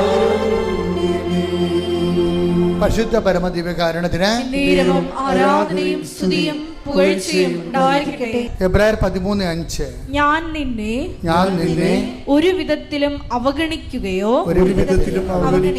ഉപേക്ഷിക്കുകയോ ഇല്ല എന്ന് അവിടുന്ന് പറഞ്ഞിട്ടുണ്ടല്ലോ. അത് വാഗ്ദാനമാണ്. അവിടുന്ന് പറഞ്ഞിട്ടുണ്ടല്ലോ, വാഗ്ദാനമാണ്. കമ്പനി നിന്നെ ഉപേക്ഷിക്കാം. ചിലപ്പോൾ നിൻ്റെ വിദ്യാഭ്യാസം അപ്ഡേറ്റ് ചെയ്യുന്നില്ല എന്നുണ്ടെങ്കിൽ നിന്നേക്കാൾ മുകളിൽ വേറെ ആൾക്കാർ വരികയും അവരെ കമ്പനി അക്കോമഡേറ്റ് ചെയ്യുകയും നിന്നെ റിജക്റ്റ് ചെയ്യുകയും ചെയ്യാം. അങ്ങനെ റിജക്ഷൻ വന്നാലും I will not disown you at any cost. എന്ത് കാരണം വന്നാലും ഈ വചനം വായിച്ചാൽ ഇരുന്ന് കരഞ്ഞു പോകും നമ്മൾ. ദൈവം എന്ത് ദീർഘവീക്ഷണത്തോടെയാണ് നമ്മളെ വേകുലങ്ങളെ വേവലാതികളെ കണ്ടുകൊണ്ട് അതിനെപ്പോലും നമ്മളെ കവർ ചെയ്തുകൊണ്ടാണ് ബൈബിൾ എഴുതിയിരിക്കുന്നത്. ഇങ്ങനെ പല പല കാരണങ്ങളാൽ നീ ഉപേക്ഷിക്കപ്പെടാം, പക്ഷേ ഞാൻ നിന്നെ ഒരിക്കലും ഉപേക്ഷിക്കത്തില്ല. അതിപ്പോൾ നമ്മൾ അഷുറൻസ് ചെയ്യണത്, ഇൻഷുർ ആക്കുന്നതിൻ്റെ കാരണം ഉടമ്പടിയിലൂടെയാണ്. അതുകൊണ്ടാണ് ഈ മനുഷ്യൻ ഉടനെ വീട്ടിലായി കഴിഞ്ഞപ്പോൾ, ജോലി നഷ്ടപ്പെട്ട് വീട്ടിലായി കഴിഞ്ഞപ്പോൾ അദ്ദേഹം അമ്മയുടെ ബാഗിൽ അബുദാബി പള്ളി ചെന്നപ്പോൾ 8 മാസത്തിന് മുമ്പാണ് ആരോ ഒരു കൃപാസനം പത്രം കൊടുത്തു. അത് കൃപാസനത്തെക്കുറിച്ച് കേട്ടുള്ള കാരണം പിന്നീട് വായിക്കാമെന്നും പറഞ്ഞ് ബാഗിനകത്ത് മേടിച്ച് വെച്ചു. പക്ഷേ ഇവർ അമ്മയും വായിച്ചില്ല, മകനും വായിച്ചില്ല. എന്താ കാര്യം? അത് വായിക്കാതെ ഞങ്ങൾ ജീവിക്കുന്നുണ്ട്. പിന്നെ അതാണ് പ്രശ്നം. ഇത് വായിക്കേണ്ട ആവശ്യം ഞങ്ങൾക്കില്ല. ഞങ്ങൾക്ക് ആവശ്യം ശമ്പളമുണ്ട്, മാന്യമായ ജീവിതമുണ്ട്, എല്ലാവരും ഞങ്ങളെ ആശ്രയിച്ച് ജീവിക്കുന്നുണ്ട്. പിന്നെ എന്തിനാണ് ഞങ്ങളിന്ന് ദൈവത്തെ ആശ്രയിക്കണം? ഇത് വലിയ പ്രശ്നമാണ് കേട്ടോ. എല്ലാവരും മറ്റുള്ളവരും നമ്മളെ ആശ്രയിച്ച് ജീവിക്കുമ്പോൾ നമുക്ക് ദൈവത്തെ ആശ്രയിക്കാൻ പറ്റത്തില്ല. അതൊരു ഗതികെട്ട അവസ്ഥയാണ് ശരിക്കും പറഞ്ഞാൽ. ഈ പത്രം 8 മാസത്തിൻ്റെ തിരുന്നിട്ട് പോലും ഇവർ എടുക്കേണ്ട ആവശ്യമില്ല അവർക്ക്. ഇപ്പോഴാണ് മകൻ പാകത്തായി കഴിഞ്ഞപ്പോഴാണ് അമ്മക്ക് തോന്നിയത്, എടാ കൃപാസനത്തിൽ ഇങ്ങനെ കുറേ സംഭവങ്ങളൊക്കെ മാതാവ് ചെയ്യുന്നുണ്ടല്ലോ, മകനെ രക്ഷിക്കാൻ മാതാവിന് പറ്റുമായിരിക്കും എന്നും പറഞ്ഞിട്ട് മകൻ ഈ പത്രം എടുത്ത് കൊടുക്കും. ഇപ്പോൾ അവനും മുള്ളൊക്കെ ഒടിഞ്ഞ് തണ്ടല്ലൊടിഞ്ഞിരിക്കുകയാണ്. എന്താ കാര്യം? തൻ്റെ മെരിറ്റ് ഡാമേജായി. എത്ര മെരിറ്റ് ഉണ്ടെന്ന് പറഞ്ഞിട്ടും അത് ഡാമേജ് ആയിരിക്കുകയാണ്. അപ്പോഴെന്ത് ചെയ്യുക? അവനത് വായിച്ച് അവനുടനെ ഓൺലൈൻ എടുത്ത് ഉടമ്പടി എടുത്ത് അത് വായിച്ച ഉടനെ ജെറമി പറയണത്, എൻ്റെ അവസ്ഥ കാരണം എനിക്ക് ഉടമ്പടി എടുക്കാനുള്ളൊരു സാഹചര്യമായി. ഞാനീ പത്രം വായിച്ച ഉടനെ ഓൺലൈൻ ഉടമ്പടി എടുത്ത്. അപ്പോഴാണ് ഞാൻ ഓർക്കുന്നത്, ദൈവമേ ഓൺലൈൻ ഉടമ്പടി ജനങ്ങളെ നിങ്ങൾ ആരും വേദനിക്കരുത്, ഒറ്റക്കല്ല, കർത്താവ് നിങ്ങളുടെ കൂടെയുണ്ട്. കൃപാസനം മാതാവ് പറന്ന് സഞ്ചാരിയായിട്ട് നിങ്ങളുടെ മുമ്പിൽ എത്താൻ വേണ്ടി അന്റാർട്ടിക്കയിലുള്ളൊരു നെറ്റ് ഉണ്ടെങ്കിൽ ഉടമ്പടി ചെയ്യാൻ വേണ്ടിയാണ് അന്ന് കോവിഡ് കാലത്ത് ദൈവം തന്നാണ് ഓൺലൈൻ ഉടമ്പടി. അപ്പോൾ പല ആൾക്കാരും എന്നോട് ചോദിച്ചു, അച്ഛാ ഈ ഓൺലൈൻ ഉടമ്പടി എന്ന് പറയുമ്പോൾ യഥാർത്ഥ ഉടമ്പടി 2018 ഉടമ്പടി എടുത്ത അനുഭവം കിട്ടിയ ആൾക്കാർ എന്നോട് ചോദിച്ചു, ഈ നമ്മുടെ യഥാർത്ഥ ഉടമ്പടിയുടെ അനുഭവം ഓൺലൈൻ കിട്ടുക? ഞാൻ പറഞ്ഞ് ഓൺലൈൻ ഉടമ്പടിക്ക് കറക്റ്റ് ഉടമ്പടി ജീവിതമല്ലേ. ഉടമ്പടി ജീവിതം ആര് ജീവിക്കുന്നുവോ അവന് അതിൻ്റെ ഫലം കിട്ടും. പിന്നെ അതിൻ്റെ അകത്ത് നേർച്ച വസ്തുക്കൾ ഉണ്ടാകത്തില്ലെന്ന് മാത്രമേ ഉള്ളൂ. അത് കോവിഡ് കഴിയുമ്പോൾ ആൾക്കാർ വന്ന് വാങ്ങിച്ചോളൂ എന്ന് ഞാൻ പറഞ്ഞു. അത് കറക്റ്റായിരുന്നു. എത്രയോ മനുഷ്യരാണ് ഇവിടെ എത്തുന്നതിന് മുമ്പ്. ഇപ്പോഴത്തെ നിങ്ങൾക്കറിയാമല്ലോ, നിങ്ങൾ ഇപ്പോൾ ഒക്ടോബർ മാസം 4-ാം ശനിയാഴ്ചയാണ് റാലി. ഇപ്പോൾ ആലപ്പുഴത്തെ അവസ്ഥ എന്താണ്? ഓൾമോസ്റ്റ് എല്ലാ ഹോട്ടലും ഇപ്പോൾ തന്നെ ബുക്ക്ഡാണ്. ഫ്ലൈറ്റ് ആ ആഴ്ചത്തെ മുഴുവൻ ഫ്ലൈറ്റും ബുക്ക്ഡാണ്. ഇതാണ് റാലിയുടെ അവസ്ഥ. അപ്പം നിങ്ങൾ ഇന്നു മുതൽ തന്നെ ഇതിനൊക്കെ പ്രാർത്ഥിച്ചൊരുങ്ങണം. അകലെ ഉള്ളവർ ഇനിയുള്ള ബാക്കിയുള്ള സ്ഥലങ്ങൾ കൂടി ബുക്ക് ചെയ്തെടുക്കണം. അവശേഷിക്കുന്ന പിന്നെ അമ്പലപ്പുഴ അവരടുത്ത് പോയി താമസിക്കേണ്ടി വരും. അപ്പം അതുകൊണ്ട് പെട്ടെന്ന് റാലിയിലേക്ക് വരുന്നതിന് ഇനി ബാക്കി അവശേഷിക്കുന്ന സ്ഥലങ്ങൾ കൂടി ആൾക്കാർ ബുക്ക് ചെയ്യുന്നതായിരിക്കും അവർക്ക് ബുദ്ധി. ഫ്ലൈറ്റും അങ്ങനെ തന്നെയാണ്. കാര്യം എൻ്റെ ചാർജ് ആ സമയത്ത് ബുക്ക് ചെയ്ത ചാർജ് കൂടുതലായിരിക്കും. ഒക്ടോബർ മാസം 4-ാം ശനിയാഴ്ചയാണ് റാലി. ഇപ്പോൾ റാലിയെ സംബന്ധിച്ച് ഒന്ന് പ്രാർത്ഥിച്ച് ശ്രദ്ധിക്കട്ടെ. ഹല്ലേലൂയ ഹല്ലേലൂയ ഹല്ലേലൂയ ഹല്ലേലൂയ ഹല്ലേലൂയ ഹല്ലേലൂയ ഹല്ലേലൂയ. റാലിയിൽ പങ്കെടുത്ത് പ്രാർത്ഥിക്കാൻ ആഗ്രഹിക്കുന്ന ലോകത്തിന്റെ വിവിധ ഭൂഖണ്ഡങ്ങളിലുള്ള എല്ലാ മക്കളെയും സമർപ്പിച്ച് പ്രാർത്ഥിക്കുന്നു. പരിശുദ്ധ അമ്മയുടെ പ്രത്യക്ഷീകരണത്തിന്റെ സാക്ഷികളാക്കി ഓരോ മക്കളെ ഉയർത്തണമേ എന്ന് പ്രാർത്ഥിക്കുന്നു. സുരക്ഷിതമായ മക്കളെ പരിശുദ്ധ പരമദിവ്യകാരുണ്യത്തിന് ആരാധനയും സ്തുതിയും പുകഴ്ചയും പരിശുദ്ധ പരമദിവ്യകാരുണ്യത്തിന് ആരാധനയും സ്തുതിയും പുകഴ്ചയും ഉണ്ടായിരിക്കട്ടെ. അപ്പൊ ജെറോബി പറയണത്, ഞങ്ങൾ ഉടമ്പടി വെക്കാതിരുന്നൊരു കാര്യമുണ്ട്. അതെങ്ങനെ ഉടമ്പടി വെക്കണമെന്ന് എനിക്ക് അറിയത്തില്ല, അതുകൊണ്ട് വെച്ചില്ല. പക്ഷേ എൻ്റെ കുടുംബം അനുഭവിച്ച വേറൊരു പ്രശ്നമുണ്ട്. എൻ്റെ മകൾക്ക് ഈ എപ്പോഴും മൂക്കിന് ഒരു രോഗമുണ്ട്, അഡിനോയിഡിൻ്റെ ഒരു സിസ്റ്റാണ്. അതിങ്ങനെ ബൾജ് ചെയ്ത് വരും. എപ്പോഴും ജലദോഷമാണ് ഭയങ്കരമായിട്ട്. ഇപ്പോൾ ഡോക്ടറിനെ കാണിച്ചപ്പോൾ ആ കൊച്ച് എപ്പോഴും ഇങ്ങനെ അസുഖപ്പെട്ടിരിക്കും. പല ചികിത്സകൾ നോക്കിയിട്ട് നടക്കാതിരിക്കുകയായിരുന്നു. ഉടമ്പടി ഞങ്ങളത് വെച്ചിട്ടില്ല. കാര്യം അത് അവർക്ക് അത്രയും ദൈവത്തെക്കുറിച്ച് അറിവില്ലല്ലോ. അപ്പം അവർക്കുള്ള അടിയന്തര പ്രശ്നം എന്താണ്? ജോലി നഷ്ടപ്പെട്ടതല്ലേ, അതാണ് വെച്ചിരിക്കുന്നത്. പക്ഷേ എന്നാ സംഭവിച്ചെന്ന് കഴിഞ്ഞാൽ ഈ അഡിനോയിഡിൻ്റെ അസുഖം കൊച്ചിന് മാസങ്ങളോ വർഷങ്ങളായിട്ടുള്ളതാണ്. ഡോക്ടർ പറഞ്ഞ് അത് ഓപ്പറേഷൻ ചെയ്യണമെന്ന് പറഞ്ഞ്. അപ്പോൾ ഓപ്പറേഷൻ ചെയ്യാൻ വേണ്ടിയുള്ള പ്ലാനാണ് ഇരിക്കുന്നത്. പക്ഷേ എന്ത് ചെയ്ത് ഉടമ്പടി എടുത്തതിന് ശേഷം പിന്നീട് ഇവർ വന്ന് ഇവിടെ തീർത്ഥാടന ഉടമ്പടി എടുത്തപ്പോൾ എന്നാ പറ്റി? അതിൻ്റെ അകത്ത് ഉള്ളത് എന്താണ്? ഉടമ്പടി തൈലമാണ് ഉള്ളത്.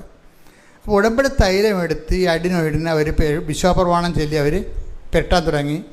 ഈ ജെറോമി എന്ന് പറയാനും വൈഫെന്ന് പറയാനും പക്കായിട്ട് അവർ ഉടമ്പടിയിലോട്ട് കറക്റ്റ്. അതാണ് ഞങ്ങൾ ഉടമ്പടി ജീവിതം തുടങ്ങിയെന്നാണ് അവർ പറഞ്ഞത്. അല്ല, ഉടമ്പടി പ്രാർത്ഥന തുടങ്ങിയെന്നല്ല പറഞ്ഞത്. ഉടമ്പടി ജീവിതം കാണുന്നവരെല്ലാം സഹായിച്ചും കർത്താവിനെ അറിയിച്ചും ദൈവത്തിൻ്റെ മക്കളെപ്പോലെ ഞങ്ങൾ ജീവിക്കാൻ തുടങ്ങിയപ്പോൾ ഈ ഉടമ്പടി തൈലം പറ്റിയിട്ട് ഓപ്പറേഷന് ഡേറ്റ് എടുക്കാൻ വേണ്ടി ഡോക്ടറെ അടുത്ത് ചെന്നപ്പോൾ ഡോക്ടർ സ്കാൻ ചെയ്തപ്പോൾ പറഞ്ഞ് ഇപ്പം അഡിനോയിഡ് ഇല്ലല്ല, കുഞ്ഞ് സുഖപ്പെട്ടല്ല എന്ന് പറഞ്ഞു. പക്ഷേ നിങ്ങൾ ചിന്തിച്ചേ, അവരത് ഉടമ്പടി വെച്ചിട്ടില്ല. നിങ്ങൾ ഉടമ്പടി വെച്ചില്ല ദൈവം അങ്ങനെ പറയാമോ? അവർ ഉടമ്പടി വെച്ചിട്ടില്ല അതുകൊണ്ട് എടുക്കണമെന്ന് പറയാമോ? അങ്ങനെയല്ല. ദൈവം നമ്മൾ ദൈവ വഴിയിലേക്ക് വരുമ്പോൾ പിന്നെ നീ വെക്കണം വെക്കാത്തതും ദൈവത്തിന് പ്രശ്നമില്ല. നിന്റെ ടോട്ടലായിട്ടാണ് ദൈവം സംരക്ഷിക്കണത്. കൈയടിച്ച് ശ്രദ്ധിക്കട്ടെ.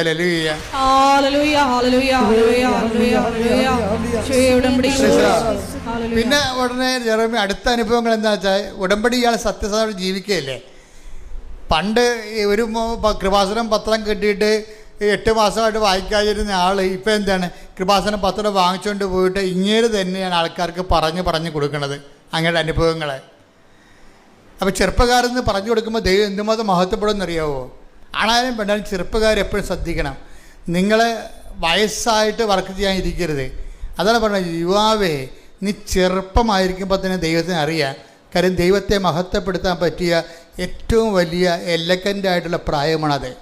അപ്പം നിങ്ങൾ ധൈര്യമായിട്ടാണ് അത് ചെയ്യേണ്ടത്. പ്രത്യേകിച്ച് യൂത്ത് അത് ചെയ്യേണ്ടത്.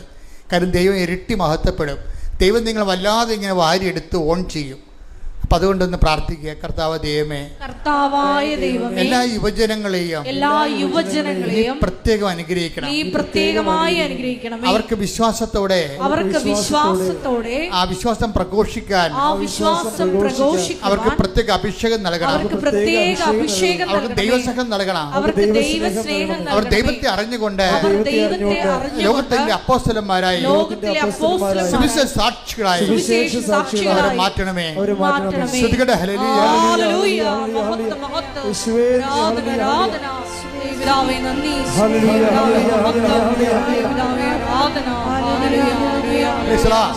ഇപ്പൊ ജെറോമി സത്യസന്ധമാണെന്ന് ദൈവത്തിന് തോന്നണം ആൾ സത്യസന്ധനാണെന്ന്. പിന്നെന്താ പറയണേ, ഞാൻ ഈ വീട്ടിൽ ഇരുന്നിട്ട് 100 കമ്പനികൾക്ക് IT കമ്പനികൾക്ക് ആപ്ലിക്കേഷൻ വിട്ടു. 100 കമ്പനികൾക്ക്. ആർക്കും എന്നെ വേണ്ട. ഇത്ര എക്സ്പീരിയൻസ് ഉണ്ടെന്ന് പറഞ്ഞിട്ടും ഇന്ന കമ്പനി ഞാൻ വർക്ക് ചെയ്തതായിട്ട് ഹൈ പ്രൊഫൈൽ കാണിച്ചിട്ടും ഒരു മനുഷ്യനും എന്നെ വേണ്ട. അപ്പം ഞാൻ ഓർത്തിൻ്റെ ജീവിതം മൊത്തം ഇരുട്ട് കയറി, ഞാൻ തീർന്നെന്ന് വിചാരിച്ചു. ആരെല്ലാം തീർന്നെന്ന് പറഞ്ഞാലും അന്തിമ വാക്ക് കർത്താവിൻ്റെതാണ്. കർത്താവ് തീർന്നില്ലെന്ന് പറഞ്ഞാൽ നമ്മൾ തീർന്നില്ല. ശ്രുതികട്ടെ. ഹല്ലേലൂയ.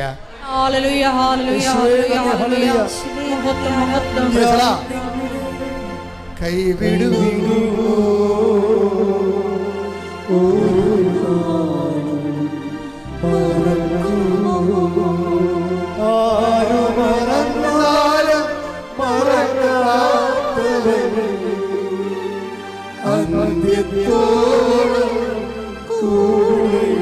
ചെറുതി പാടുക.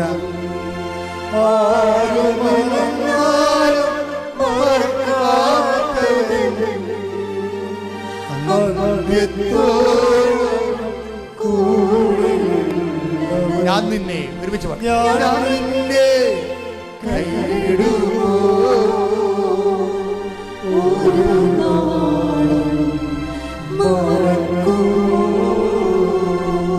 പരിശുദ്ധ പരമദിവ്യകാരുണ്യത്തിന് എന്നേരവും ആരാധനയും സ്തുതിയും പുകഴ്ചയും ഉണ്ടായിരിക്കട്ടെ. മാതാവിൻ്റെ സെലക്ഷൻ ഭയങ്കര രസമാണ്. സാജന് അക്കോമഡേറ്റ് ചെയ്യാൻ പറ്റും, ഈ ജെറോമി അക്കോമഡേറ്റ് ചെയ്യാൻ പറ്റിയ കമ്പനിയെ മാതാവിനറിയാം. മാതാവ് ആ 2 കമ്പനിയെ 100 അപേക്ഷ വിട്ടിട്ട് ആരും തിരിഞ്ഞു നോക്കിയില്ല. ഉടമ്പടി എടുത്തിട്ട് 2 എണ്ണം വിട്ട് 2 സാജനെ വിളിച്ചു. അപ്പോൾ ഇവന് പേടിയായി. എന്താ കാര്യം? പുതിയ കാലത്തെ പുതിയ ടെക്നോളജിയിലുണ്ടായിരുന്ന സോഫ്റ്റ്വെയറിലുണ്ടായിരുന്ന മാറ്റം കാരണം ഇവർ പ്രാക്ടിക്കലും തിയറിയും ചോദിച്ചാൽ പ്രശ്നമാണ്. അപ്പോൾ ഇവൻ ഉടമ്പടി എടുക്കുമ്പോൾ തിരികെത്തിക്കുമ്പോൾ മാതാവേ എനിക്ക് ഒത്തിരി എന്നോട് ചോദിച്ചാൽ ഞാൻ പെട്ടുപോകും. കാര്യം പുതിയ ആൾക്കാരാണ് ഇരിക്കണത്, ഞാൻ പഴയ സിലബസിലൊക്കെ പഠിച്ചിരിക്കണത്. അപ്പോൾ എനിക്ക് പ്രാക്ടിക്കലും എനിക്ക് പ്രശ്നമാണ്, തിയറിയും എനിക്ക് പ്രശ്നമാണ്. ഒത്തിരി ചോദ്യങ്ങൾ ചോദിച്ചാൽ ഞാൻ പെട്ടുപോകും, എന്നെ സഹായിക്കണം. അപ്പോൾ പണ്ട് ഭയങ്കര മെരിട്ടാണെന്ന് പറഞ്ഞ ആൾ പറയണ കണ്ടില്ലേ, എനിക്കിപ്പോൾ മെരിട്ടില്ലെന്നാണ് പറയണത്. കണ്ട, അതാണ് വിഷയം. ആ ഗ്രോത്ത് മനസ്സിലാക്കണം. എനിക്കിപ്പോൾ മെരിട്ടില്ല എന്നാണ് ദൈവദൃശ്യനിൽ പറയുകയാണ്, എൻ്റെ മെരിട്ട് നിൻ്റെ കൃപയാണെന്ന്. ഇത് പറഞ്ഞിട്ട് ഇവൻ പോകുമ്പോൾ ഇവനോട് ഇൻ്റർവ്യൂ ചെല്ലുമ്പോൾ എന്താ സംഭവം എന്നറിയാമോ? 8-9 പ്രാക്ടിക്കലും 8-9 തിയറിയും ചോദിക്കേണ്ട സ്ഥലത്ത് ഇവനെ അറിയാവുന്ന 2 തിയറിയും 2 പ്രാക്ടിക്കലും ചോദിച്ച് ഇൻ്റർവ്യൂ ക്ലോസ് ചെയ്ത്. അയ്യോ, ഇത് ഭയങ്കര രസമാണ്. അമ്മ ഇങ്ങനെ കൂടെ നിൽക്കുകയാണ്. അമ്മ നമ്മുടെ കൂടെ ഇങ്ങനെ വരും. അമ്മ ഇങ്ങനെ കൂടെ വരും. എന്ത് ചോദിക്കണം, എന്ത് ചോദിക്കണ്ട, എന്ത് നമുക്കറിയാം. ഇങ്ങനെ സപ്പോർട്ടെന്ന് പറഞ്ഞാൽ വല്ലാത്ത ദൈവത്തിൻ്റെ ഒരു അമ്മ രൂപം എന്ന് പറയുന്നതുണ്ടല്ല. ദൈവത്തിന് അമ്മയാകാൻ പറ്റാത്തത് കൊണ്ട് തന്നെയാണ് പരിശുദ്ധ അമ്മയെ ഭൂമിയിൽ സൃഷ്ടിച്ച് ഒരു അമ്മഭാവം ഉൾക്കൊണ്ടുകൊണ്ട് ആ വാത്സല്യം പോലെ തന്നെ ഇങ്ങനെ സഞ്ചരിച്ച് വരും. എന്നിട്ട് ഇതേപോലെ തന്നെ എന്നിട്ട് പറയണേ, സാധാരണഗതിയിൽ 2 മാസം 2.5 മാസം കഴിയുമ്പോഴാണ് അവർ ഈ ജോലി കിട്ടിക്കഴിഞ്ഞാൽ അവർ വിളിക്കണത്. ഞാൻ 29-ാം തീയതി ഇൻ്റർവ്യൂവിന് പോയത്, എനിക്ക് 30-ാം തീയതി തന്നെ ജോലിക്ക് കയറ്റിയെന്ന്. എന്നിട്ട് പറയണത് ടൈം ഷോർട്ടണിങ് എന്നൊക്കെ അച്ഛൻ പറയത്തില്ലേ, ഇതാണ് ടൈം ഷോർട്ടണിങ് എന്ന്. ലൈറ്റ് വെയ്റ്റനിങ് എന്ന് അച്ഛൻ പറയത്തില്ലേ, ഇതാണ് ലൈറ്റ് വെയ്റ്റനിങ് എന്ന്. നോക്കിയേ, ഉടമ്പടി എല്ലാം കാണാതെ പഠിച്ചിരിക്കുകയാണ്. ഉടമ്പടിയുടെ features not by merit but by grace, time shortening, light weightening. എന്താണ്? എല്ലാം ദൈവം ഈ ഒറ്റ പാക്കേജിൽ, ഇതെല്ലാം വാഗ്ദാനങ്ങളാണ് ദൈവത്തിൻ്റെ. സമയച്ചുരുക്കവും ഭാരലഘുത്വവും വലിയ ഭാരങ്ങൾ. അതിനെ ആ കുഞ്ഞിന് ഓപ്പറേഷൻ ചെയ്യാൻ പോകുന്നതാണ്. അതിനെ വെറും ഒരു ഉടമ്പടി തൈലം കൊണ്ട് സിമ്പിളാക്കി കളഞ്ഞു, ഭാരം മാറ്റിയതിൻ്റെ എല്ലാം. അത് ലൈറ്റ് വെയ്റ്റിങ് എന്ന് പറയണതും ഭാരച്ചുരുക്കം. ഇങ്ങനെ ഉടമ്പടി. ഇനി രസമെന്ന് പറയണത് ഇതുപോലെ തന്നെയാണ്. കഴിഞ്ഞ ദിവസങ്ങളിൽ ഒരു ജയമോൻ്റെ സാക്ഷ്യം കൂടി പറയാം പെട്ടെന്ന്, 2 മിനിറ്റ്. കാര്യം എനിക്ക് ഭയങ്കര ഇഷ്ടപ്പെട്ടൊരു സാക്ഷ്യമാണ്. എന്താ കാര്യം വെച്ച് കഴിഞ്ഞാൽ, ജയ്മോൻ ഒരു ട്രാൻസ്പോർട്ട് കണ്ടക്ടറാണ്. അദ്ദേഹത്തെ സർവീസ് കഴിഞ്ഞ് രാത്രി 10 മണിക്ക് വണ്ടി ഗ്യാരേജിൽ കയറ്റിയിട്ട് അദ്ദേഹത്തിൻ്റെ ബൈക്ക് എടുത്ത് തിരിഞ്ഞു വന്നപ്പോൾ കോട്ടയം സ്റ്റാൻഡിൽ വെച്ച് വേറൊരു വണ്ടി ഇടിച്ചിട്ട് അയാൾക്ക് തകർന്നു പോയി. വാരിപ്പേറ്റ് 5 എണ്ണം ഒടിഞ്ഞ്, തോളലിലൊടിഞ്ഞ്. പിന്നെ കണ്ടീഷൻസ് എല്ലാം മാറി, ICUലൊക്കെ ആയിരുന്നു. അതിനുശേഷം തിരിച്ചു വന്നെങ്കിലും ഈ എല്ലുകളൊന്നും കൂടിയില്ല. അത് കാരണം മൊത്തം പ്ലാസ്റ്ററിങ്. 2 പേരിങ്ങനെ താങ്ങിയാൽ കിടത്താൻ പറ്റത്തുള്ളൂ, 2 പേർ താങ്ങിയാൽ മൂത്രമൊഴിക്കാൻ പറ്റും, എഴുന്നേൽപ്പിക്കാൻ പറ്റത്തുള്ളൂ. ഡോക്ടർ പറഞ്ഞു സർവാംഗം വേദനയായിരിക്കും, ആരും സഹിക്കാത്ത വേദനയായിരിക്കും എന്ന് പറഞ്ഞു. ഇവരെന്നാ ചെയ്യണത്? ആ സാക്ഷി നിങ്ങൾ കേൾക്കണം. അതിൻ്റെ ഈ അല്ലേ അവരുടെ ജയമോൻ്റെ വൈഫ് ഉടമ്പടി എടുത്തിട്ട് ആ ഉടമ്പടി തൈലം തേക്കുമ്പോൾ എന്താ സംഭവിക്കണത്? അപ്പം നിങ്ങളൊക്കെ എപ്പോഴും നമ്മൾ ശ്രദ്ധിക്കണം. ഉടമ്പടി തൈലം എന്ന് പറയുന്നത് ഒരു ഔഷധമല്ല, അതെപ്പോഴും നിങ്ങൾ ഓർക്കണം. കൃപാസനത്തിൽ ഒന്നും ഔഷധം നൽകുന്നില്ല ആർക്കും. കൃപാസനത്തിൽ ഒരു ചികിത്സയുമില്ല. കൃപാസനത്തിൽ എന്താണ്? വിശ്വാസ പ്രയോഗങ്ങളാണുള്ളത്. ഇതെല്ലാം മാധ്യമങ്ങളാണ്. നമ്മുടെ വിശ്വാസം നമുക്ക് പല രീതിയിൽ വിശ്വാസം പ്രാർത്ഥനയാക്കാം, വിശ്വാസം പ്രഖ്യാപനമാക്കാം, വിശ്വാസം പ്രയോഗമാക്കാം. അപ്പോൾ ഉടമ്പടിയിലാണ് ഈ നേർച്ച വസ്തുക്കളിൽ ഒരിക്കലും ഓർക്കണം. തൈലം, അച്ഛൻ തൈലം കൊടുത്തു, ആൾക്കാരെ പരിചയം പറഞ്ഞിട്ട് കഥയില്ല. കാര്യം തൈലം അഭിഷേകമായി ഇതായിട്ട് കൊടുക്കുകയല്ല. തൈലം എന്ന് പറഞ്ഞത് നമ്മളെ ഈ ധാനേന്ദ്രം കുഴമ്പോ അല്ലെങ്കിൽ ആയുർവേദ തൈലം പോലെ കൊടുക്കുകയല്ലത്. അത് നമ്മുടെ വിശ്വാസം, യേശു കർത്താവാണെന്ന്. അത് റോമ 10 9 എന്താണ്? യേശു കർത്താവാണെന്ന് അധരം കൊണ്ട് ഏറ്റുപറയുകയും ദൈവം അവനെ മരിച്ചവെന്ന് ഉയർപ്പിച്ചെന്ന് ഹൃദയത്തിൽ വിശ്വസിക്കുന്നതാണ് വിശ്വാസം. ഈ ദൈവം അവനെ മരിച്ചവെന്ന് ഉയർപ്പിച്ചുവെന്ന് വിശ്വസിക്കുമ്പോൾ ആ വിശ്വാസത്തെ നമ്മൾ പ്രയോഗിക്കാം, ആ വിശ്വാസത്തെ നമ്മൾ പ്രഖ്യാപിക്കാം, ആ വിശ്വാസത്തെ നമ്മൾ പ്രാർത്ഥിക്കാം. പ്രാർത്ഥനയേക്കാൾ വലുതാണ് പ്രഖ്യാപനം. അപ്പോൾ നമ്മളുടെ പ്രാർത്ഥനയുണ്ട് നമുക്ക്, അതുപോലെ കാരുണ്യ പ്രവർത്തികളിലൂടെ പ്രഖ്യാപനമുണ്ട്, അതുപോലെ തന്നെ പ്രയോഗങ്ങളുമുണ്ട്. ആ പ്രയോഗം എന്ന് പറയുന്നത് എന്താണ്? നേർച്ച വസ്തുക്കളെ യേശുനാമത്തിൽ വ്യഞ്ചരിച്ചിട്ട് വിശ്വാസ പ്രമാണം ചൊല്ലി കർത്താവിൻ്റെ ശക്തി അവരിലേക്ക് പ്രവർത്തിക്കാനുള്ള മാധ്യമം മാത്രമാണിത്. അതുകൊണ്ട് തന്നെയാണ് ആർക്കാണ് കർത്താവിൻ്റെ ശക്തി ആവഹിപ്പിക്കാൻ പറ്റണത്? കർത്താവിൻ്റെ ശക്തി എങ്ങനെയാണ് ചെയ്യണത്? ആവഹിക്കുകയാണ് ചെയ്യണത്. നമ്മുടെ നേരത്തെ വായിച്ചില്ലേ 2 Corinthians 12:9 യേശുക്രിസ്തുവിൻ്റെ ശക്തി പറഞ്ഞേ, എന്നിലേക്ക് ആവസിക്കുന്നതിന് വേണ്ടി ഞാൻ എൻ്റെ ബലഹീനതയെ ഓർത്തുകൊണ്ട് പ്രശംസിക്കുമെന്ന് പറഞ്ഞത് ഒരു പ്രാർത്ഥനാ രീതിയാണ്, സ്തുതിപ്പിന്റെ പ്രാർത്ഥനയാണത്, അത് പ്രാർത്ഥനാ രീതിയാണ്. അതുപോലെ തന്നെ യേശുക്രിസ്തുവിന്റെ ശക്തി എന്നിലേക്ക് ആവസിക്കാൻ വേണ്ടി എനിക്ക് പ്രഖ്യാപിക്കാം യേശു കർത്താവാണെന്ന്. യേശു കർത്താവാണെന്ന് പ്രഖ്യാപിക്കാൻ വേണ്ടിയാണ് ഞാൻ വിശ്വാസം പരസ്യമായിട്ട് പ്രഖ്യാപിക്കണത്. വിശ്വാസം സ്വകാര്യമായിട്ട് വെച്ചുകൊണ്ടിരിക്കാനുള്ളതല്ല. നമ്മളിപ്പോൾ ഞാൻ തന്നെയാണെങ്കിൽ ഇന്നലെ ഒരു സമരത്തിൽ പോയി. ഒരു തുറമുഖം ഗവൺമെൻറ് വർഷങ്ങളായിട്ട് തുറമുഖത്തിന് വർക്ക് നടക്കുന്നില്ല അവിടെ.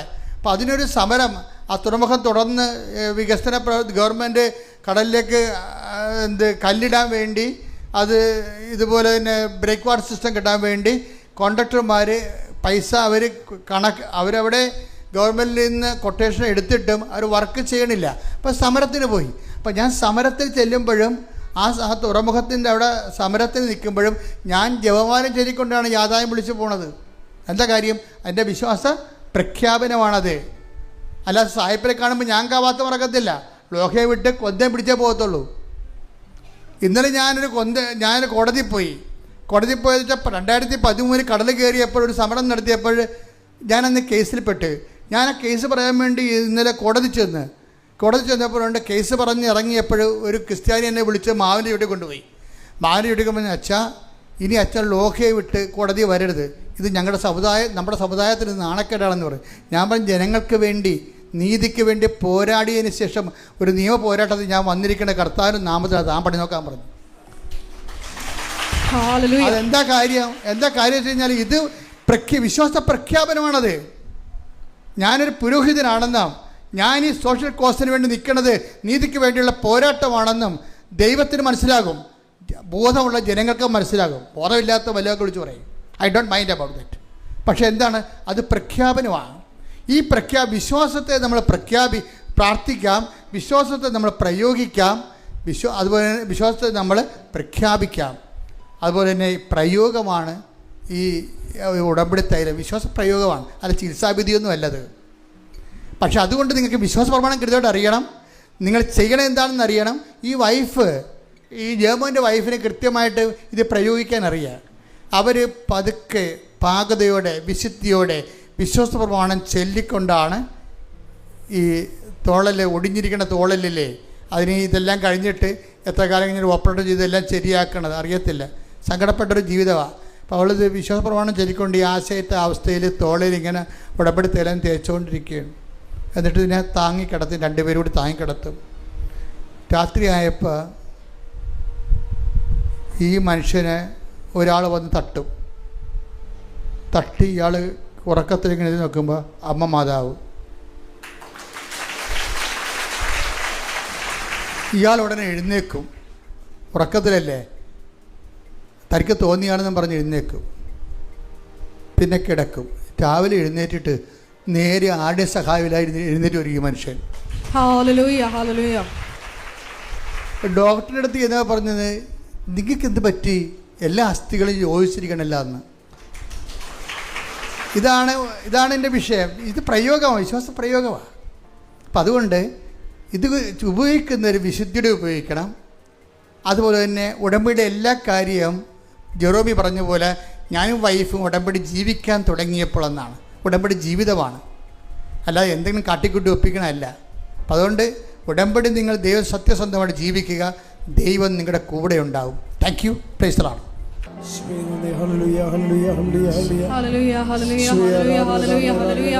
മൗനമായി പ്രാർത്ഥിക്കേണ്ട സമയമാണ്. നിങ്ങളുടെ വ്യക്തിപരമായ ആവശ്യങ്ങൾ നമ്മൾ നല്ലവണ്ണം രാവിലെ ആദ്യം തുടങ്ങിയപ്പോൾ തന്നെ കർത്താവ് രോഗസൊക്കെ പ്രാർത്ഥനയും ജീവിത ദുരിതങ്ങൾക്ക് വേണ്ടിയുള്ള പ്രാർത്ഥനകളും ഈശോ തന്നെ നടത്തി നമ്മളെ ഉപകരണമാക്കിക്കൊണ്ട് ഇപ്പോൾ നിങ്ങൾക്ക് മൗനമായി പ്രാർത്ഥിക്കേണ്ട സമയമാണ്. നിങ്ങളുടെ കണ്ണീരിന് അച്ഛൻ അഡ്രസ്സ് ചെയ്യാത്ത കണ്ണീരുണ്ടെങ്കിൽ ഇപ്പോൾ കൈകൾ കൂപ്പി ഈ ആശീർവാദത്തിൻ്റെ സമയത്ത് ഈശോയോട് പറയുക.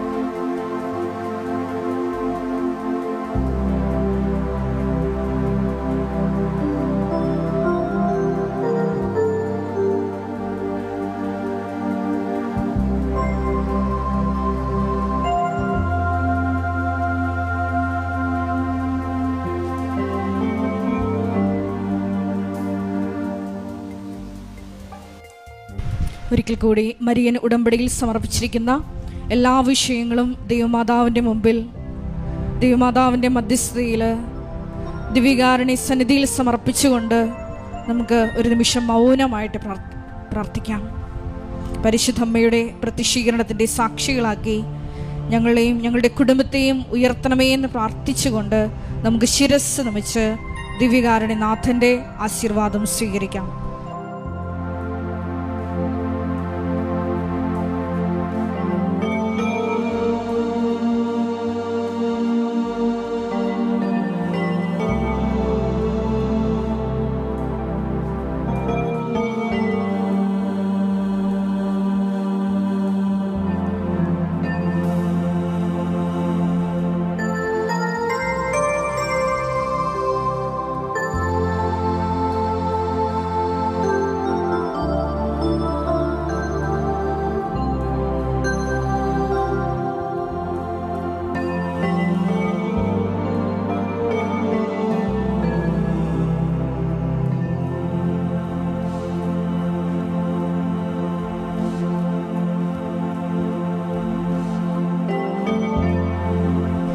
പരിശുദ്ധ പരമമാ ദിവ്യകാരുണ്യമേ,